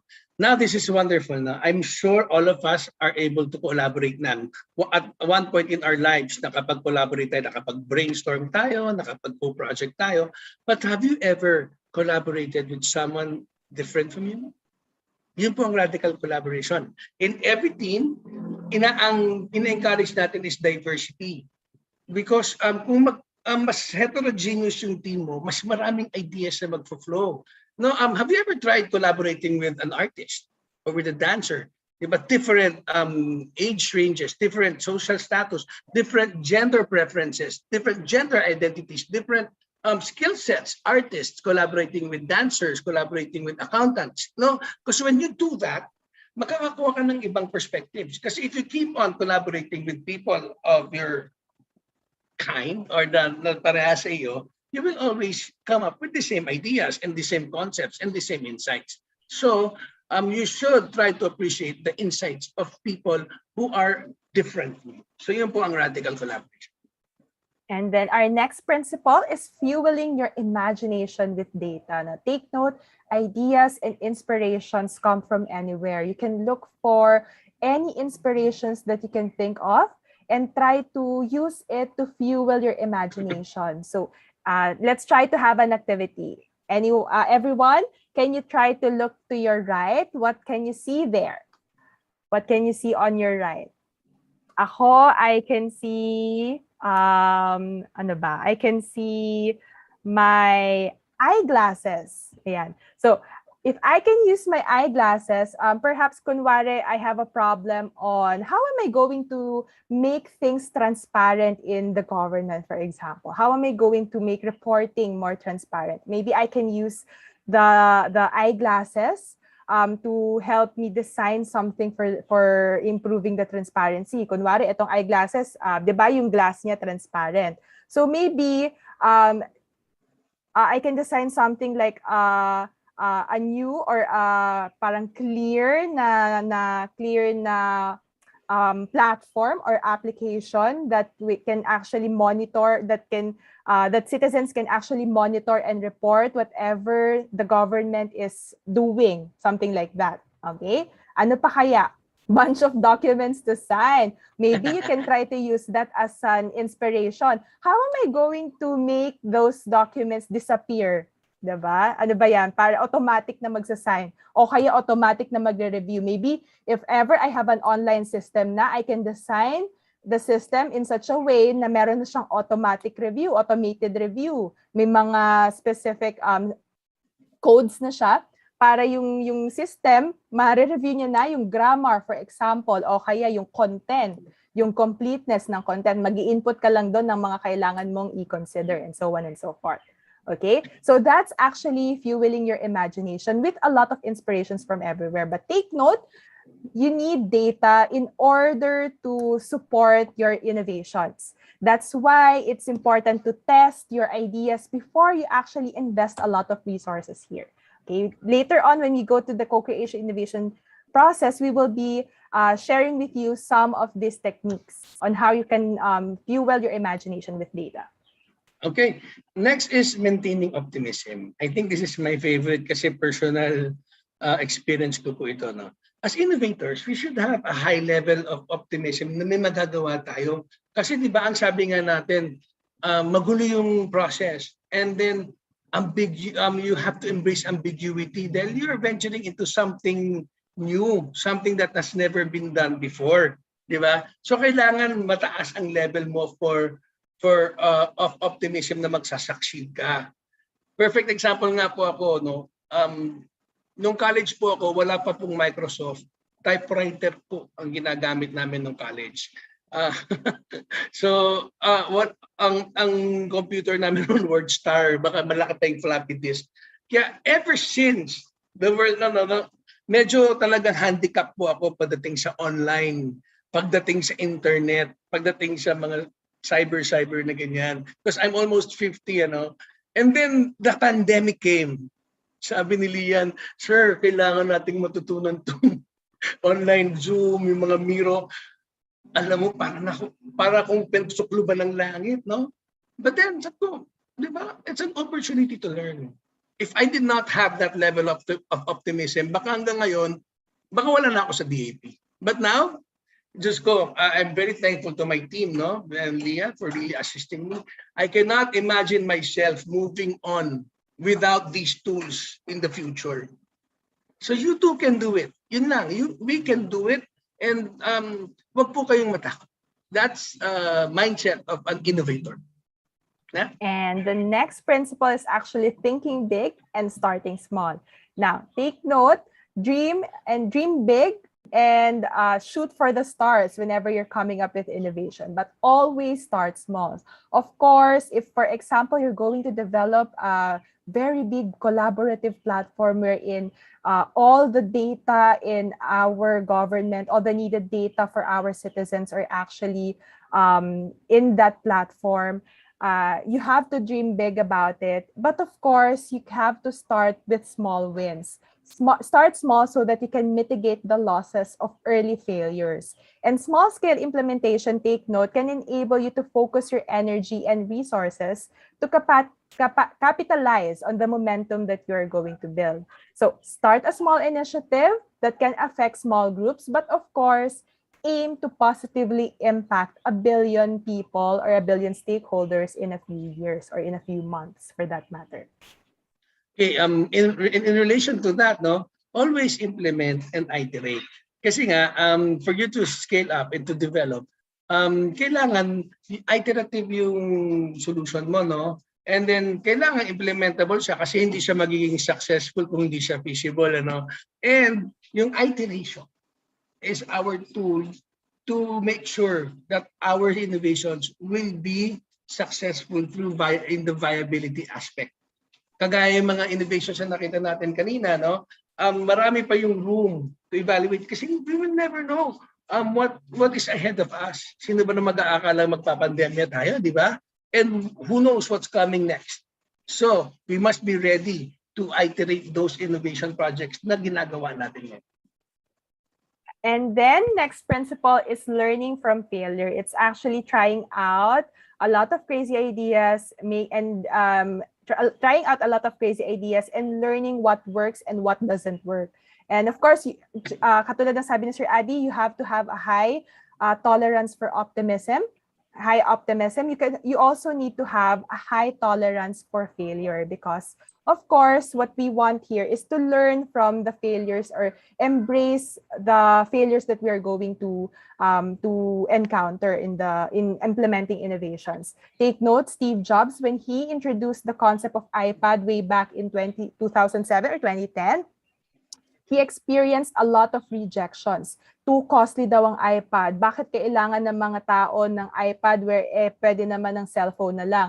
Bakit napaka-komplikado naman ng iPad? But now, 'di ba? We can make use of those iPads to substitute for a laptop, 'di ba? So, learn from those rejections, from those failures, and try to build better or come back better, bounce back better after you experience those failures. And finally, ito po yung paborito nating lahat, is just have fun. You know, a relaxed mind is a creative mind, no? So that's why we try to interject a lot of exercises, a lot of activities, because we want to ease your mind, no? And we want you to really enjoy the process. Because kung hindi mo siya ini-enjoy at nape-pressure ka, most probably, wala kang brilliant idea na lalabas. And sometimes nga yung the most brilliant ideas come from the wildest thoughts, come from the silliest jokes. Yung parang yung camera thing, sinasabi ko sa inyo kanina, no? So just do not forget to have fun and enjoy the process. Okay, so I think right now we're now ready Yeah. to do the co-creation innovation process. So at this point, we're going to give you a glimpse of how it is to undergo the co-creation innovation process. Okay, so kung mapansin niyo po, no, sabi natin kanina, pabilog siya, may 1, 2, 3, 4, pero hindi siya talaga sunod-sunod. But right at the center of it is empathy. Diba? That is our tool to make sure that our customers or our stakeholders is included every step of the way. Okay? So it is understanding where they are coming from. It is our tool to make sure nakasama natin sila. And innovation starts and ends with empathy. So yun po. So how do we empathize? Especially in the first stage during defining, no? Andito tayo sa define. How do we use empathy in doing that, no?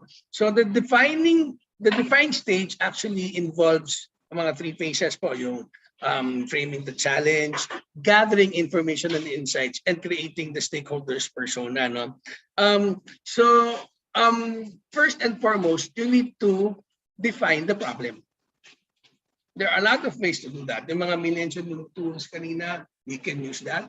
Or you can just identify and talk among yourself kung ano ba sa tingin ninyo ang una ninyong kailangan pagtuunan ng pansin. Because the innovation challenge is your way to understand kung ano yung gusto nyong i-address. Diba? So, frame an innovation challenge and understand the people you are innovating for. Yun po ang essence ng first phase. So, isip tayo na problem and we will call on and dig deeper. Yeah, sige ba? Okay, so let's try to do this activity. So we are going to define a problem. So guys, if you can please access the link here, or please go to paulf.com/cozywillow842. So the link is posted on the chat box, and for our YouTube participants, you can also access the link here. And then, or you can, if you can't access the Paul Ev, you can actually type your answers on the chat box. Okay, so let's try to select a focus area. Now, a focus area is something that we are going to work on. It's probably a problematic area, or a challenge for us, something that is challenging for us in our offices, in our organization. Okay, so for this, for the purpose of this activity, we are going to work on how might we improve the government's frontline services. Now, we have a lot of issues in terms of government's frontline services. We have yung mga infrastructure or facilities natin, be it face-to-face or online systems. Now, take note, ISO 9001 defines infrastructure and facilities as not only the physical infrastructure that we have. We can also have itong mga yung mga systems and IT natin. Okay? And Lian, then the second one is maybe you can post the link sa chat box. Hindi pa yata na-post. Teka lang po. 842. Ayan. Yan. Okay. So, for those na naka-access na, ayan. So, again, going back, you can also, may problem din tayo maybe on providing information. Sometimes we receive complaints na incomplete yung mga requirements ko kasi hindi ko naman alam kung ano yung requirements. O kaya, paano ba yung process ngayon ng pag-a-apply ng permits or license because of the pandemic? Yeah.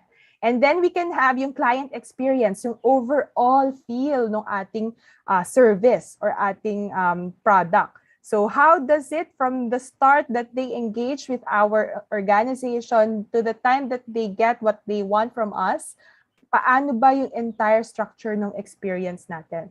And we have here yung mga process management, yung internal processes natin within the organization. How seamless is it to apply for example, a business permit in our organization, or a fire permit or something, or a building permit, and so on and so forth. Okay, so just go to paulf.com/cozywillow842 and cast your votes. Which should we work on for this particular workshop or activity? Okay, so maybe let's give them around 2 minutes or 3 minutes to select the focus area that they want to work on. Okay.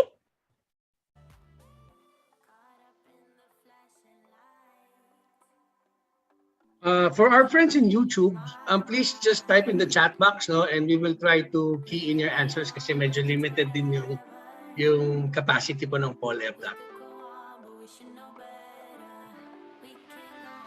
Yeah, so far, I think frontline staff. Yeah, frontline staff would actually involve yung mga frontliners natin. Ayan. Yung mga nagpo-process ng ating mga applications.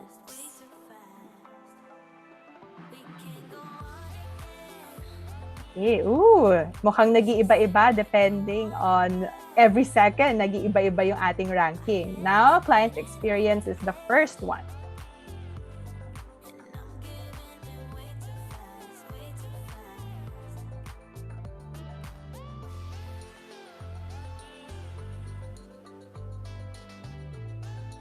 Ayan, Leah, maybe you can key in from YouTube, no?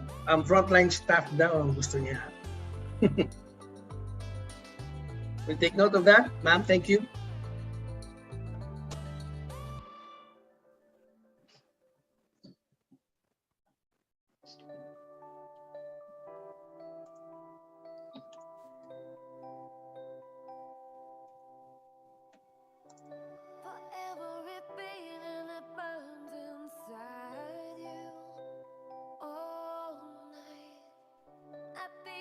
Now it's process management. Okay, we have roughly a minute left.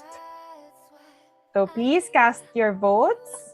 Again, for those who cannot access the PolEv, you can just type it on the chat box and we'll be the one to key in your votes.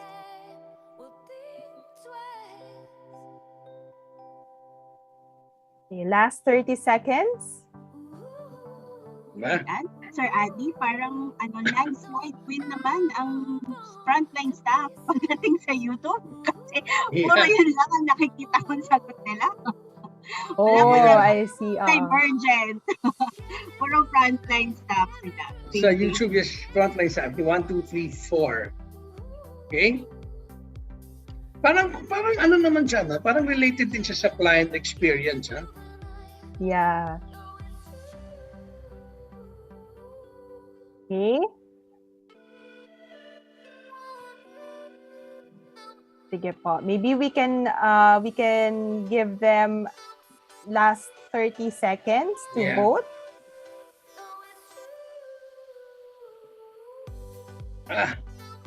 Nagkaroon ng provision of information, umakyat. Process management, umakyat.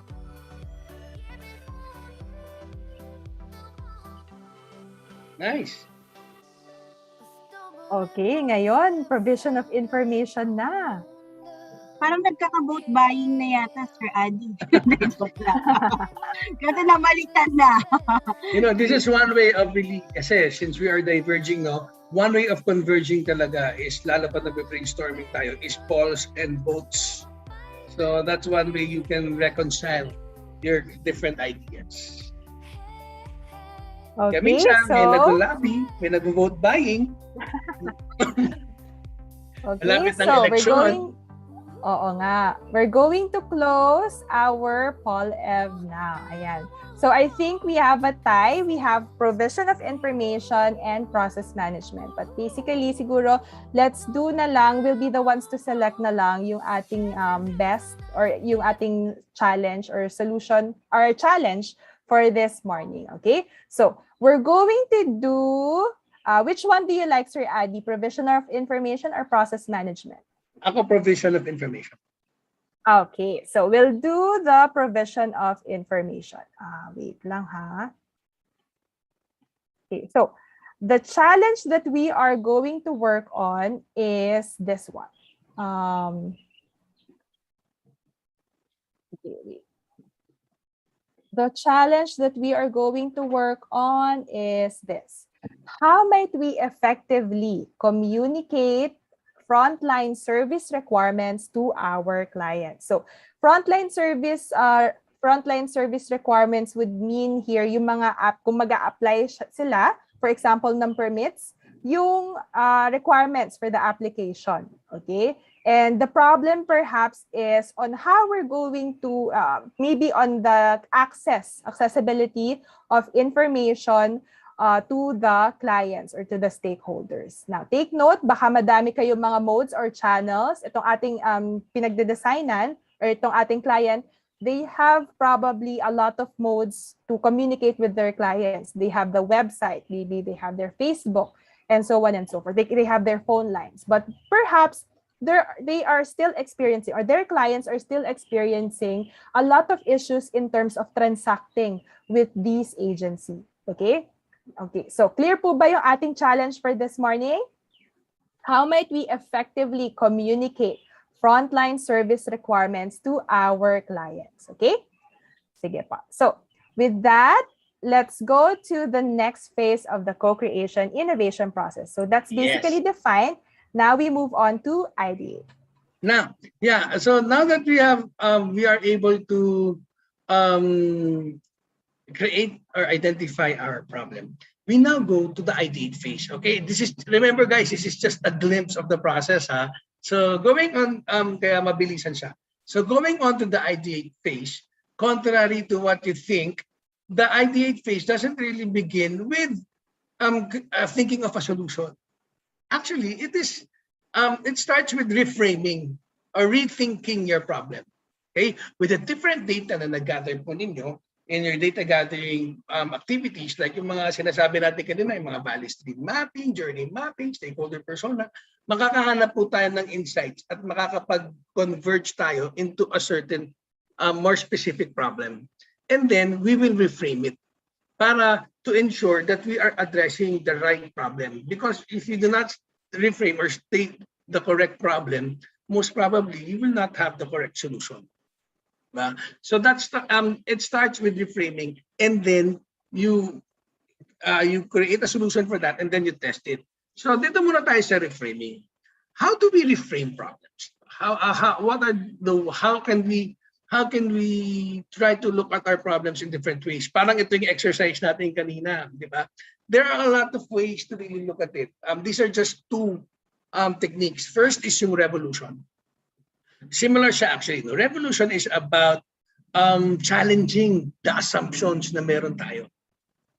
Okay? It is about trying to kung ano yung mga norms natin, we try to push it further. For example, kunyari may sakit tayo, di ba? Ang usual problem natin is getting cure. Getting cure is important to the patients. Kasi talaga di ba? But then if you try to challenge that, getting cure ba talaga ang kailangan nila? Hindi naman, di ba? Sometimes, baka naman instead of getting cure, staying well might be the more a problem that we should look at, di ba? Sino bang gustong magkasakit, di ba? So getting cure pala is just an after fact na. So we can restate it that way. Instead of finding a cure, maybe find a way of making sure that the people stay well. Okay? Another way of putting it, kunyari, ang sabi ng accounting department, collection of the payment is very important to us. Try to challenge that assumption. More than just collection, business continuity ang mas importante. Di ba? So gano'n, try to look at it in a different way. Kunyari, specialized equipment is required for a test. Di ba? Pero some tests, hindi naman pala kailangan ng specialized equipment. So maybe you can refocus on that. How can we make these equipment be able to address the ones na kailangan ng specialized equipment? So ganun, ibabaliin niyo po yung perspective. Vis-a-vis, opposite thinking. Ito medyo radical naman to. When you have an assumption, try to take the other point of view. For example, wala siya dito. Kunyari, ang sinabi nila, people want to save money. Di ba? Ang opposite nun, isip ako ng opposite. Hindi. People want to spend money. Because if you look at it, you have the same problem, same principle, pero iba ng pinanggagalingan, opposites. Saving and spending. For me to save, kailangan ko mag-save. O kunyari, sasabihin mo, kunyari gym, di ba sasabihin mo, sabi ng gym, you need a special place to stay to work out or to do exercise. Kailangan mo ng gym. Opposite, hindi. I can work out anywhere I want. There, and from there, you build the solution on how you can address that opposite thinking. Malino po, kunyari, another one. People need, ito lang, voting system, people need to go to the precincts to vote. Ang opposite nun, people can just vote in the convenience of their homes. And then you work on those. And in that way, you are able to reframe, you are able to put your problem in a different perspective. And then maybe you will be able to come up with a different solution.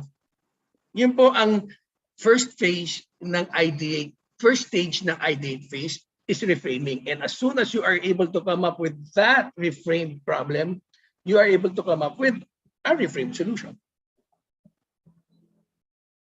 Another, after you reframe, basta basically we reframe in order to shift the perspective of our innovation challenge and make it more contextualized in the context of our stakeholders. After that, we have to create alternatives or create solutions. Now, there are a lot of techniques that we can do in coming up with solutions. We have the Crazy Fours or Crazy Eights. This is basically trying to, you just have to divide yung ating piece of paper into 4 or 8 areas and then try to sketch different variations of solutions in 4 minutes kung Crazy Fours ang ginagamit, or Crazy Eights or 8 minutes kung Crazy Eights ang ginagamit. And we can also make use of this Scamper. Scamper is actually a technique for us to challenge in different solutions or challenge our creativity to come up with different solutions. So, for example, substitute, it's replacing a thing or a concept with something else. So, basically, for example, you have here a paper clip. A paper clip, ang purpose niya is for us to bind pieces of paper together, diba? So when you have that purpose of binding pieces together, what else can you substitute? If you don't have a paper clip, what can you substitute to bind your pieces of paper together? What do you think? Ano kaya? Maybe you can use bulldog clips, diba? O kaya you can use fasteners or binders and so on and so forth to bind the papers together. Okay, combine, you just have to combine a lot of ideas, just like yung Kira app natin, diba? Combine Kira app with other tools or with other platforms to make it more viable, to make it more meaningful and value-adding to your stakeholder. Adapt, you adjust something to a new purpose. Going back to the example of a paper clip, when you try to adjust it, for example, use it as a hair clip, diba? You adjusted it to a new purpose. May bago na siyang paggagamitan. Okay? And then modifying or magnifying or minifying, you either change the feature of the product or service that you're going to use. For example, the Government Quality Management Program. Before it started out, way back in 2007, when it first institutionalized, it was actually, the GQMP was actually started for QMS lang. QMS lang yung gusto niyang tutukan. But right now, the GQMP has already evolved, including other productivity tools and techniques like 5S, service quality standards, occupational health and safety, innovation as well, to make it more value-adding to the public sector institutions. So that's what modifying the program would mean. And then putting it to another use, you change the location, change the time, or change how to use it. For example, you have a system, a document management system. You have already, usually yung mga codes na din-develop natin sa mga systems, you can always make use of those to develop a system na, yung mga codes na ginagamit natin to develop a system, usually, yun din yung ginagamit natin to come up with another system. So if you already have your existing systems, try to level it up to make it more, and put it into another use, lalo na kung hindi na natin siya ginagamit. Ito, typically, yung ginagawa natin sa government. When we streamline, we yung eliminate at saka rearrange or reverse. When we try to streamline our processes, we eliminate some unnecessary or non-value adding activities. Like for example, valid ID o kaya in processing yung application natin, we eliminate process step. For example, yung review ng ganitong opisina baka hindi naman na kailangan. O kaya yung review po ng opisina na yon, pwedeng i-combine sa review ng supervisor in charge na mag-endorse ng application na yon. O kaya you change the layout of your offices, yung rearrange. Okay? You rearrange or reverse the process. Kapag magpe-prepare ng check signatory, pwede naman pala si signatory 1 muna ang pumirma kung wala si signatory 2. Ayan. So, you can make use of this Scamper technique to help you come up with more meaningful solutions to address your particular problem. Okay. Another way of ideating is yung related work. And I think this is one of my favorites because this is where you are fueling your imagination with data. Most of the time we do this, nagbe-benchmark tayo, pero more than just benchmarking, it's really actually getting information, inspiration from them. No? So related work talaga is finding an alternative solution with similar benefits or issue from another world, or from another field. For example, ako kailangan kong gumawa ng document management system, kailangan ko ng security access, ganyan. Pwede akong mag-refer dun sa mga site minders ng mga hotel management systems. Or pwede akong kumuha ng inspiration siguro sa iba pang aspeto ng industriya. Okay? So to give you an example, let us give you some examples of how related world really works. Ayan. So we have this first example. We have the restaurant meets airport. What do you think is the issue or the problem that is being experienced by both the restaurants and the airports? You can type it here in the chat box, or for our YouTube participants, you can type your answers or your guesses in the comments box. Ano sa tingin niyo yung problem na na-experience ng restaurant at saka nung airports? Ayan. Any wild guess?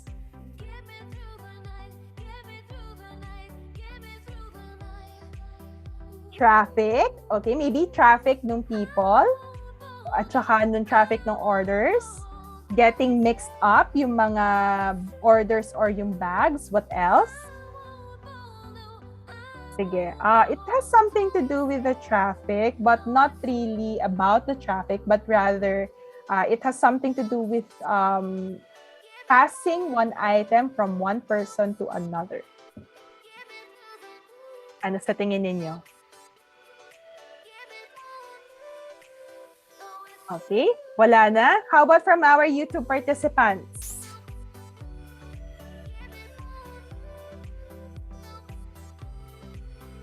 Okay, sige. So, queuing system, the conveyor, yeah, it has something to do with the conveyor belt. Ano kaya yun?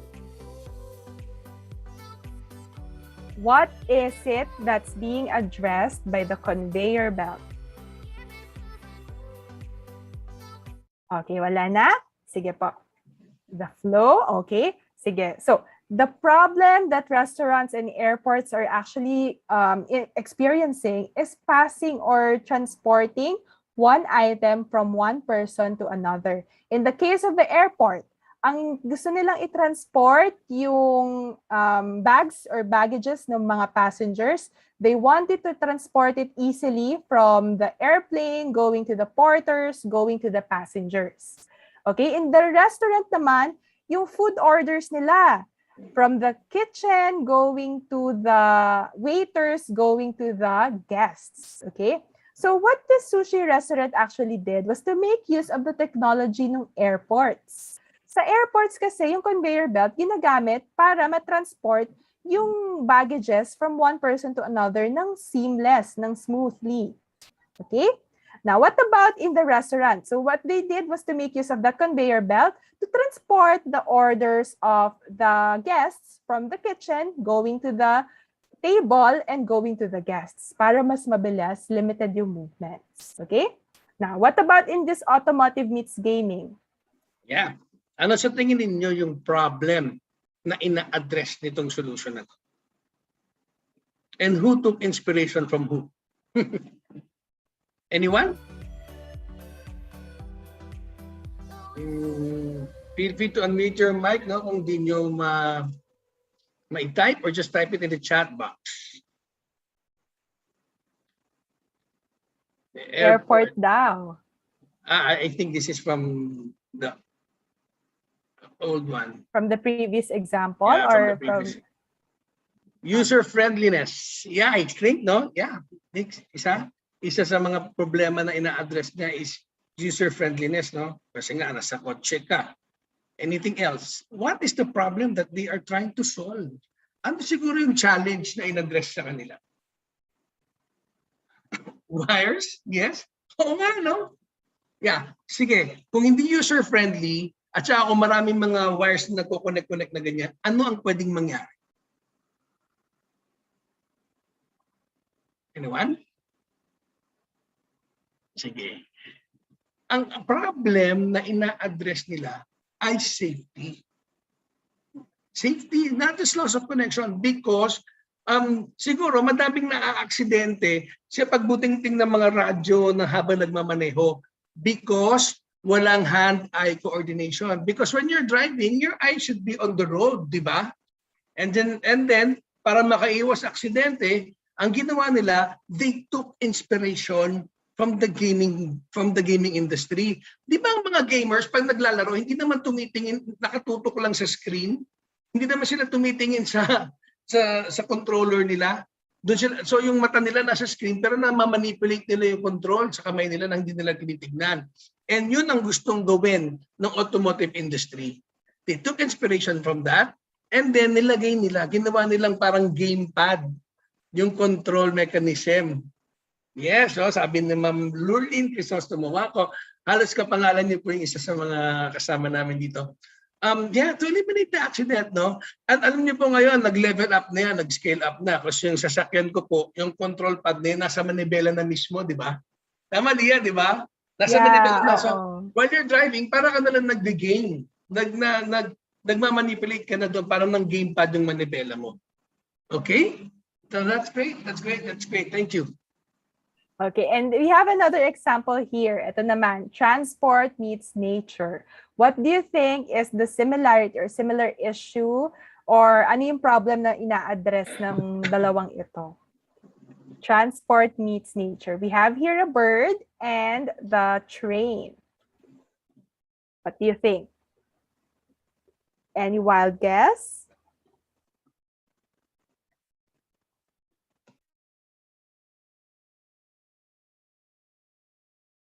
Okay, any wild guess? Maximizing the speed. Sige, let's call. What about Ma'am Jeshel? What do you think is the problem or ano yung ina-address natin dito sa related world na ito in the transport meets nature example? Ma'am Jeshel? Okay, sige, let's call on another one. Maybe Sir RR? What do you think? Headwind? Okay. What else? How about from our YouTube participants? Okay, sige. Less wind resistance. Malapit-lapit na. Very scientific ito. Okay. This actually is, so wala na pong gusto sumagot? Sige. Lian, meron tayo from YouTube, no? Anuhin ko na lang. Sabi, lessen noise, faster mobilization, sabi ni Sir Arnold, aerodynamic. Sabi ni Sir Mari, choose speed, safety and speed. Long beak. Okay. Yeah. Okay, it has something to do with the long beak. Ito raw po kasing kingfisher's bird, yung beak niya, it's designed by nature to be more aerodynamic. And that's why Japan's bullet train made use of the beak ng kingfisher's bird as an inspiration for designing the Japan's bullet train. Para daw mas maging aerodynamic yung Japan's 500 series Shinkansen bullet train to make it more dynamic. At yun yung ginamit nilang design for that. At para nga din, lesser yung noise. Okay? So again, what do we learn from the related world? Take note, guys, inspirations come from everywhere. You just have to be really creative and try to think outside the box on how you can use this inspiration to fuel your imagination. Okay? Now, let's go back to our challenge here. Again, how might we effectively communicate frontline service requirements to our clients? This is our challenge that we are going to address. Okay? Now, in 3 minutes, let's try to think of solutions to address this challenge. Okay? Now, let's go back to our paulev.com and type there Cozy Willow 842. Type or think about any solution that you can think of to address our challenge of how might we improve, how might we communicate effectively our services to our clients. Okay? So we'll give you 3 minutes for this one. Again, let's follow the principle of think outside the box, fuel your imagination, look for inspirations, and be crazy, go for wild ideas. Okay, use technology. Meron na tayo dito. How about the others?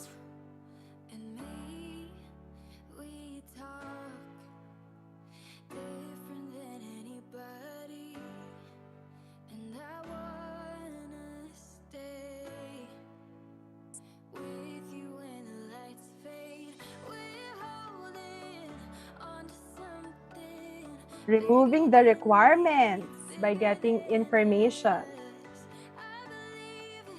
What else? Wow, that's nice. Integrating yung information from other agencies, integrating it into one platform. Yeah. So instead of me going from one government office to another to secure a requirement, I can have the requirements in one agency perhaps or in one sitting. Yeah. Siguro parang yung UMID idea, no? Oo, para si UMID. Sabi ni Zaina, posting of agency charters on visible areas. Nice. Okay, we will key in your response.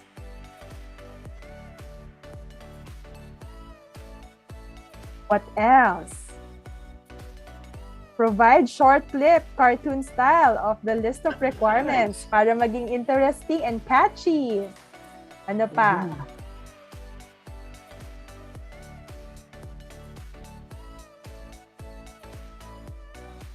Okay, we have 1 minute and 20 seconds left. Ito, create solution to improve service delivery like gamification. Wow. Nice. Actually, the current trend ngayon, especially in L&D, it's to gamify yung L&D experience ng ating mga stakeholders. They were some companies are already designing platforms, learning platforms to gamify, parang nagko-collect ng mga badges. Parang Pokemon Go or Wizards Unite na nagko-collect ng badges every time they try to learn a particular subject or a particular topic. What else? Dito, use of hologram daw. Ayan, use of hologram. Nice, diba? Ngayon, ginagamit siya sa mga news, sa news platforms natin. Unified Information System, okay? Simplifying the process, one window system similar to our one-stop shop. So instead na one-stop na lang, one window, di ba? Wow, that's a level up ng ating mga one-stop shop. What else? Ito, take advantage of social media, di ba? Nice. Pwede nating itap yung mga influencers natin or yung mga vloggers to, kunwari, may mag-a-apply ng application or ng permit. Tapos, i-walk through yung ni gamer or ni influencer kung paano mag-apply ng permit sa agency natin. Yan, nice. Kasi madami nanonood ng mga vlogs. Yeah. What else? Ayan. So, time's up. Okay, so we were able to have, I think, a lot of solutions that we were able to identify. So we will be closing our polls right now. So that's how you do ideation. Just let your ideas flow and try to be crazy about the ideas that you already have. Okay? Sir Adi? Yeah. Okay, now that you're able to have a glimpse of how it is really to define and ideate, we do hope that kahit paano, na-pick namin ng interest nyo and you pursue this culture of innovation. So ano lang next? Pagka meron na tayong, pag nakagawa na tayo ng solution, then we prototype, no? We test it. And then once we are able to test it and we are given the go signal, we go to the third phase, which is the implement phase. Yeah. Yeah. So remember, guys, we have to fuel imagination with data. That's why after you develop your solutions, you prototype it. Prototype it so that you will be able to immediately test your solution ideas. And when you test your solution ideas, you're actually gathering feedback to help improve the solutions that you are going to pursue. Diba? When you gather feedback, you gather information on how useful will the solution be. Will this solution actually solve a particular issue? Will this solution really add more value to the experience of your clients? Okay, and that information that you gather, those feedbacks that you gather, can be used as data to improve your solution ideas. Now, the next step of the co-creation innovation process. So we're done with define and ideate. Now we're going to walk you through the implement. And here is basically yung basic project implementation natin. Now we all know, alam na po natin ito because we do a lot of project plans, activity plans in the government. Basically, implementation, we turn our ideas into something real. This is the time wherein we're going to craft our plans, foolproof plans, risk plans in order to realize our solutions. And take note, it's very important that we monitor the solutions that we're going to develop. Set indicators to check if these and monitor if these indicators are actually being addressed by the solution that we are working on. And of course, monitor it so that you can know what else can you improve. And then the last step is actually scaling up. And you scale up, you want to measure, document the lessons learned, and prepare for expansion or enhancement. Sabi natin, we need innovations that will really stand the test of time, that will be viable financially, and in the long term would help us achieve our objectives and fulfill our mandates. So when you scale up your solutions, always remember that these solutions can always be improved, and you make use of the lessons from your implementations to improve, and feedbacks as well from your stakeholders to improve the solutions that you are working on. Okay? So that's the entire co-creation innovation process. I think we just had a crash course ng ating co-creation innovation process. Now take note, we just gave you a glimpse of what or how the co-creation innovation process looks like and how we do things in our public sector productivity innovation laboratory program. Sir Adi? Yeah. So before we move on, I would like to ask if you have any questions, before we finally close this session in the co-creation innovation process. Please do not hesitate to type in the chat box. Sabi ni, teka lang, meron question dito. Hello, is simplifying the business process adapted from an office order and applying a technology for web app and innovation already? Yes. So as long as it addresses a need, and as long as it is making the process easier, then it's considered an innovation. Yeah. So in essence, sabi ni Alan, the DMIC approach is a tool for innovation. It's an intervention, for you to define the different parameters of what to address and what to use in your innovation. Yeah, DMIC is actually as a tool for Six Sigma. And yes, that can be a tool for coming up with innovations. Basically, parang similar siya dun sa co-creation innovation process because again, you define, you measure, you analyze, improve, and control the process. And basically, the co-creation innovation process, although short, it follows the same principle. Define the problem, analyze what is the problem all about, what is it that our clients are experiencing, analyze it, and then come up with solutions to improve the problem and foolproof the solution. Control it by coming up with procedures, with guidelines, with policies, and so on and so forth to make sure that these solutions will be implementable in the long run. What is the role of the top management in innovation, Rao? Yan. The role of, siguro ako muna, Sir Adi, the role of the top management is very critical in innovation because this is actually the top management is actually the one who serves or who provides directions to the organization. And take note, he or she, the management, is the one improving all of these ideas. And siya dapat yung number one na promotor ng innovation. And take note, remember in clause 5, sabi doon, the QMS is a responsibility of our management. That's why even yung entire process ng ating co-creation, ng ating quality management system, it's the responsibility of the top management, and that's why innovations as well are responsibility of our top management. Okay, Sir Adi? As mentioned by Lian, the top management is actually our main stakeholder. No? One of our main stakeholders. Sabi natin kanina, ang stakeholder is the one who is affected or can affect your project. So the top management really can affect it kasi sila yung mag-roll out niyan, sila yung mag-approve, and sila yung mag-rally at mag-spearhead niyan. So they should be part of your main stakeholders. Siguro organize muna natin yung questions kasi they're coming all over the place. Siguro i-link or i-cluster natin muna yung mga similar na questions together para hindi magulo. How does innovation process be part of the QMS model? Remember guys, yung QMS natin follows the PDCA cycle. So sa PDCA cycle, meron tayo doon check, diba? Check or study.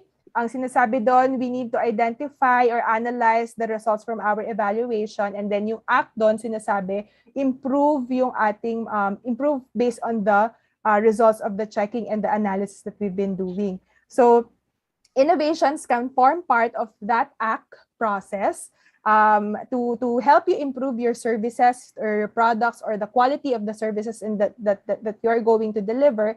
You can insert an innovation process in that aspect. Also, yung sinasabi ng clause 10, di ba? Improving the adequacy, suitability, and effectiveness of our QMS. You can make use of innovations, breakthrough chain, Thematic, and other forms of tools and techniques to improve your processes. Wait lang po Then let's try to respond to examples sa innovation projects. Maybe when we discuss itong innovation laboratory, saka natin answer itong examples na to. Pati yung how long can we undertake an innovation project. Benchmarks that have already been rolled out and reviewed in the government, challenges and solutions. Ano po can you clarify your question, Ma'am Attorney Jacqueline? Hello, sorry. I'm interested to know if there are agencies already that you worked with with an innovation that they actually implemented. Ano yung mga na-encounter nilang challenges, paano nila in-address? Okay. So maybe we can address that when we share with them the PSP Innovation Laboratory program. Okay lang? Sige po. Meron pa po bang questions on how are we going to link QMS to our innovation in our QMS or anything? Yeah, I think we were able to address all of those questions na. Yeah, so maybe we can go to the PSP Innovation Laboratory. We can introduce it. So let me take this time to really promote, or not really promote, to give you information about the PSP Innovation Laboratory. As we said, we are advocates of the co-creation innovation process, and we are here to really assist you in coming up with innovation concepts and projects, because our main aim really is to spread this culture of innovation in the public sector, kagaya ng sinasabi po natin kanina. So the program has 3 components. First, meron po tayong masterclass. Yung masterclass po, para po siyang ito, yung ginawa natin, pero mas in-depth. You will undergo the really different phases. Yung define, ideate. So you will get to have a first-hand experience on how it is to co-create. And then it's a 4-day course na half day na we usually give public offering naman siya, no? We give you a chance to really collaborate with different people. And then it is actually a prelude to the bootcamp.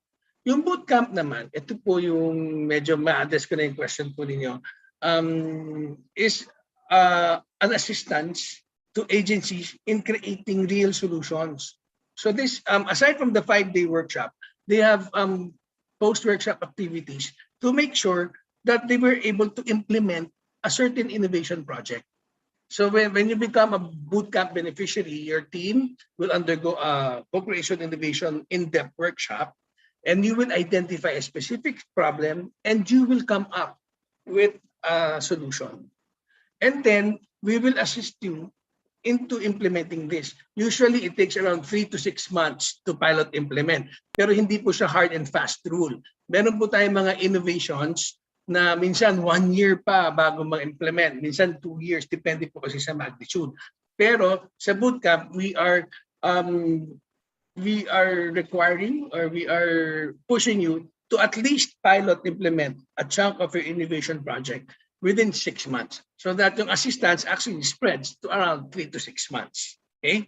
And then to address din the question, madami na po yung question po ni Ma'am Jacqueline, madami na po kaming mga innovation projects na na-implement through the bootcamps, no? Hindi lang sa bootcamp, pati sa iba pang activities po ng Center of Excellence namin. Sayang naman kasi hindi kayo sayang naman, hindi meron kaming innovation sharing activity ng June 25 where we featured mga agencies na pag-implement, and then they talked us through their innovation journey. But if you want to access it, it is available, I think, in the website of the Center of Excellence. Meron po kaming knowledge bank doon, Innovation Laboratory, andun po yung documentation sa mga projects namin. One example lang po na makapapakita ko sa inyo is na we are proud, actually si Lian, very proud of it. Yan po, yung sa DOH. Tsaka yung sa Commission on Filipinos Overseas. This is, ito na lang, yung CFO na lang po. This kanilang challenge really is to really simplify yung registration process, so they came up with a project na ang tawag nila ay of course Overseas Filipinos online registration system na siya, of course. And alam niyo po, yung of course yan, na-implement nila na full-blown na hanggang sa na-integrate na nila sa iba nilang systems. Ngayon po nakakapag-PDOS na sila ng online. Yun ang isa sa mga challenges nila, yung pre-departure yung orientation sa seminar. Pagka-conduct ng pre-departure orientation, no? Now they do it online. Everything is online, and they were able to really scale it up. And then, so if you're interested to know about it, may documentation po yan sa COE, and just feel free to email us, and we will try to tell you more about it. Meron pa rin po si CDA, meron din po si GSIS, meron din po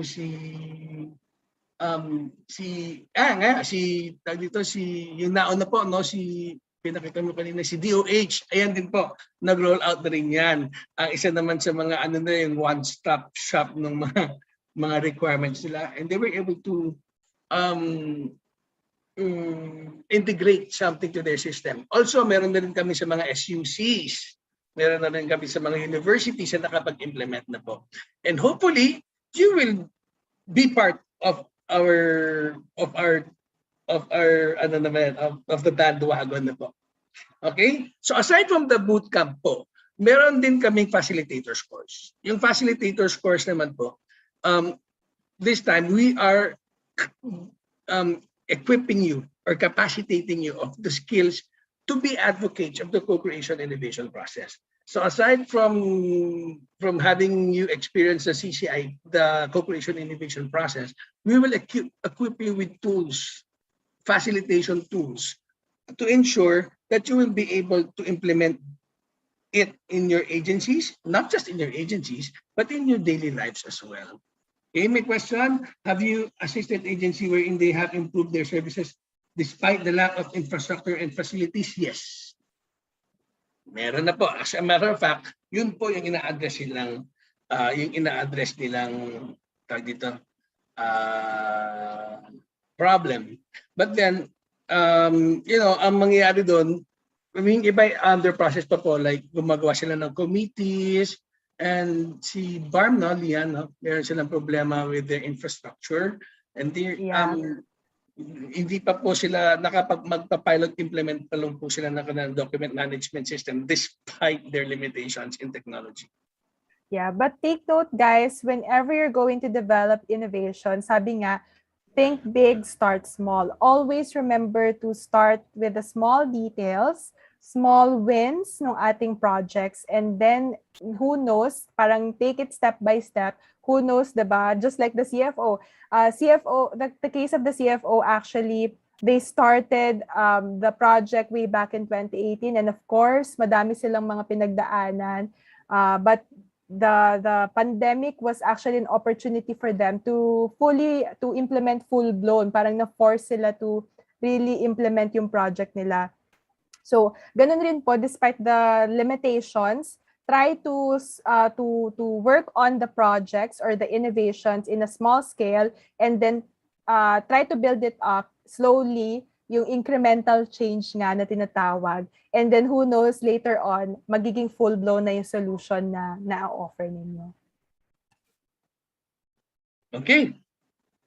So no more questions. Let me turn over to Lian to discuss about the different thematic areas of the PSP Innovation Laboratory. Yeah, so we call the Public Sector Productivity Innovation Laboratory, in short, as PSP Innovation Lab, and we are addressing the following thematic areas that we are experiencing in the government. Una-una dyan, yung service quality. How we deliver our services in the government to make it more value-adding, to make it more customer or user-centric.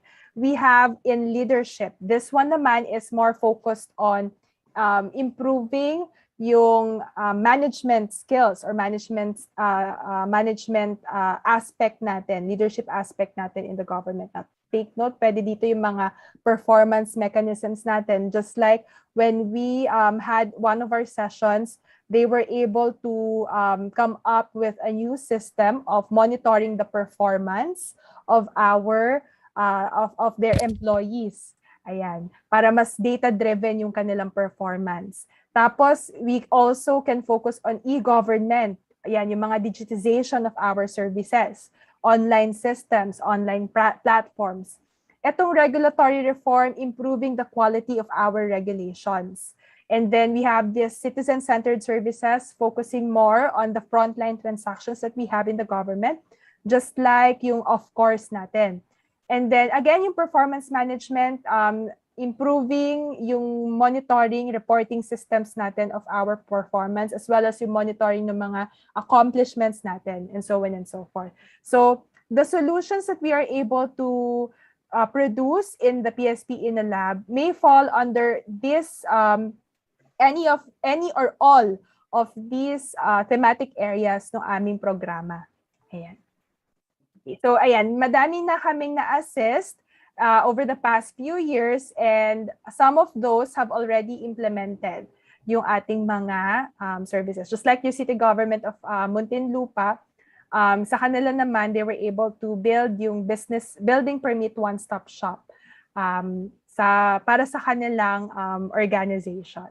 Ayan. And then the MMDA, ito yung parang sa problem natin kanina, they found out that they have difficulty in policy formulation, education, and enforcement. So, gusto nila mas maging effective yung traffic management policies nila. And so they were able to come up with MMDA Lab Hub.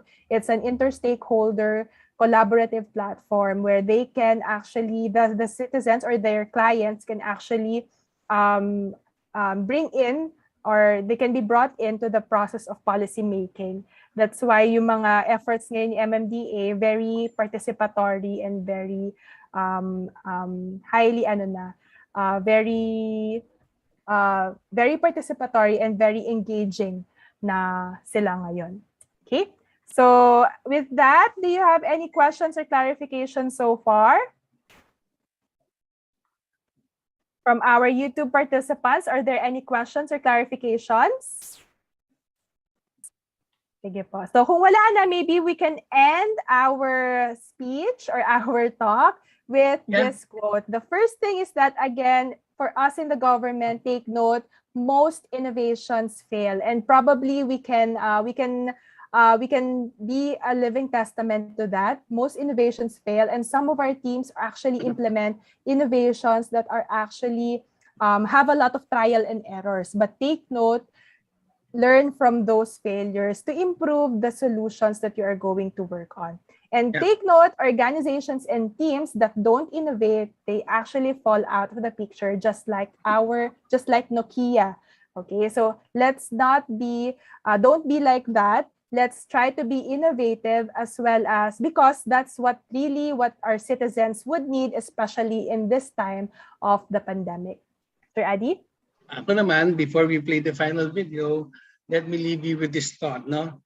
Innovation is not a skill. Innovation is not a career, but yet innovation is a way of life. Okay? Hindi lang siya yung kailangan nating matutunan at gawin. It is a vocation, no? Hindi lang siya talaga. We hope that from here on, you become innovators not just in the office, but in the way you live. And then, in effect, we are able to spread this culture and serve this concept, no? Sabi ko nga, vocation, para siyang pare, para siyang teacher, that we have to be advocates of innovation if you want a better future for our children. Okay? And so before we let you go, let me play this video, and I hope that this inspires you further. Here's to the crazy ones, the misfits, the rebels, the troublemakers, the round pegs in the square holes, the ones who see things differently.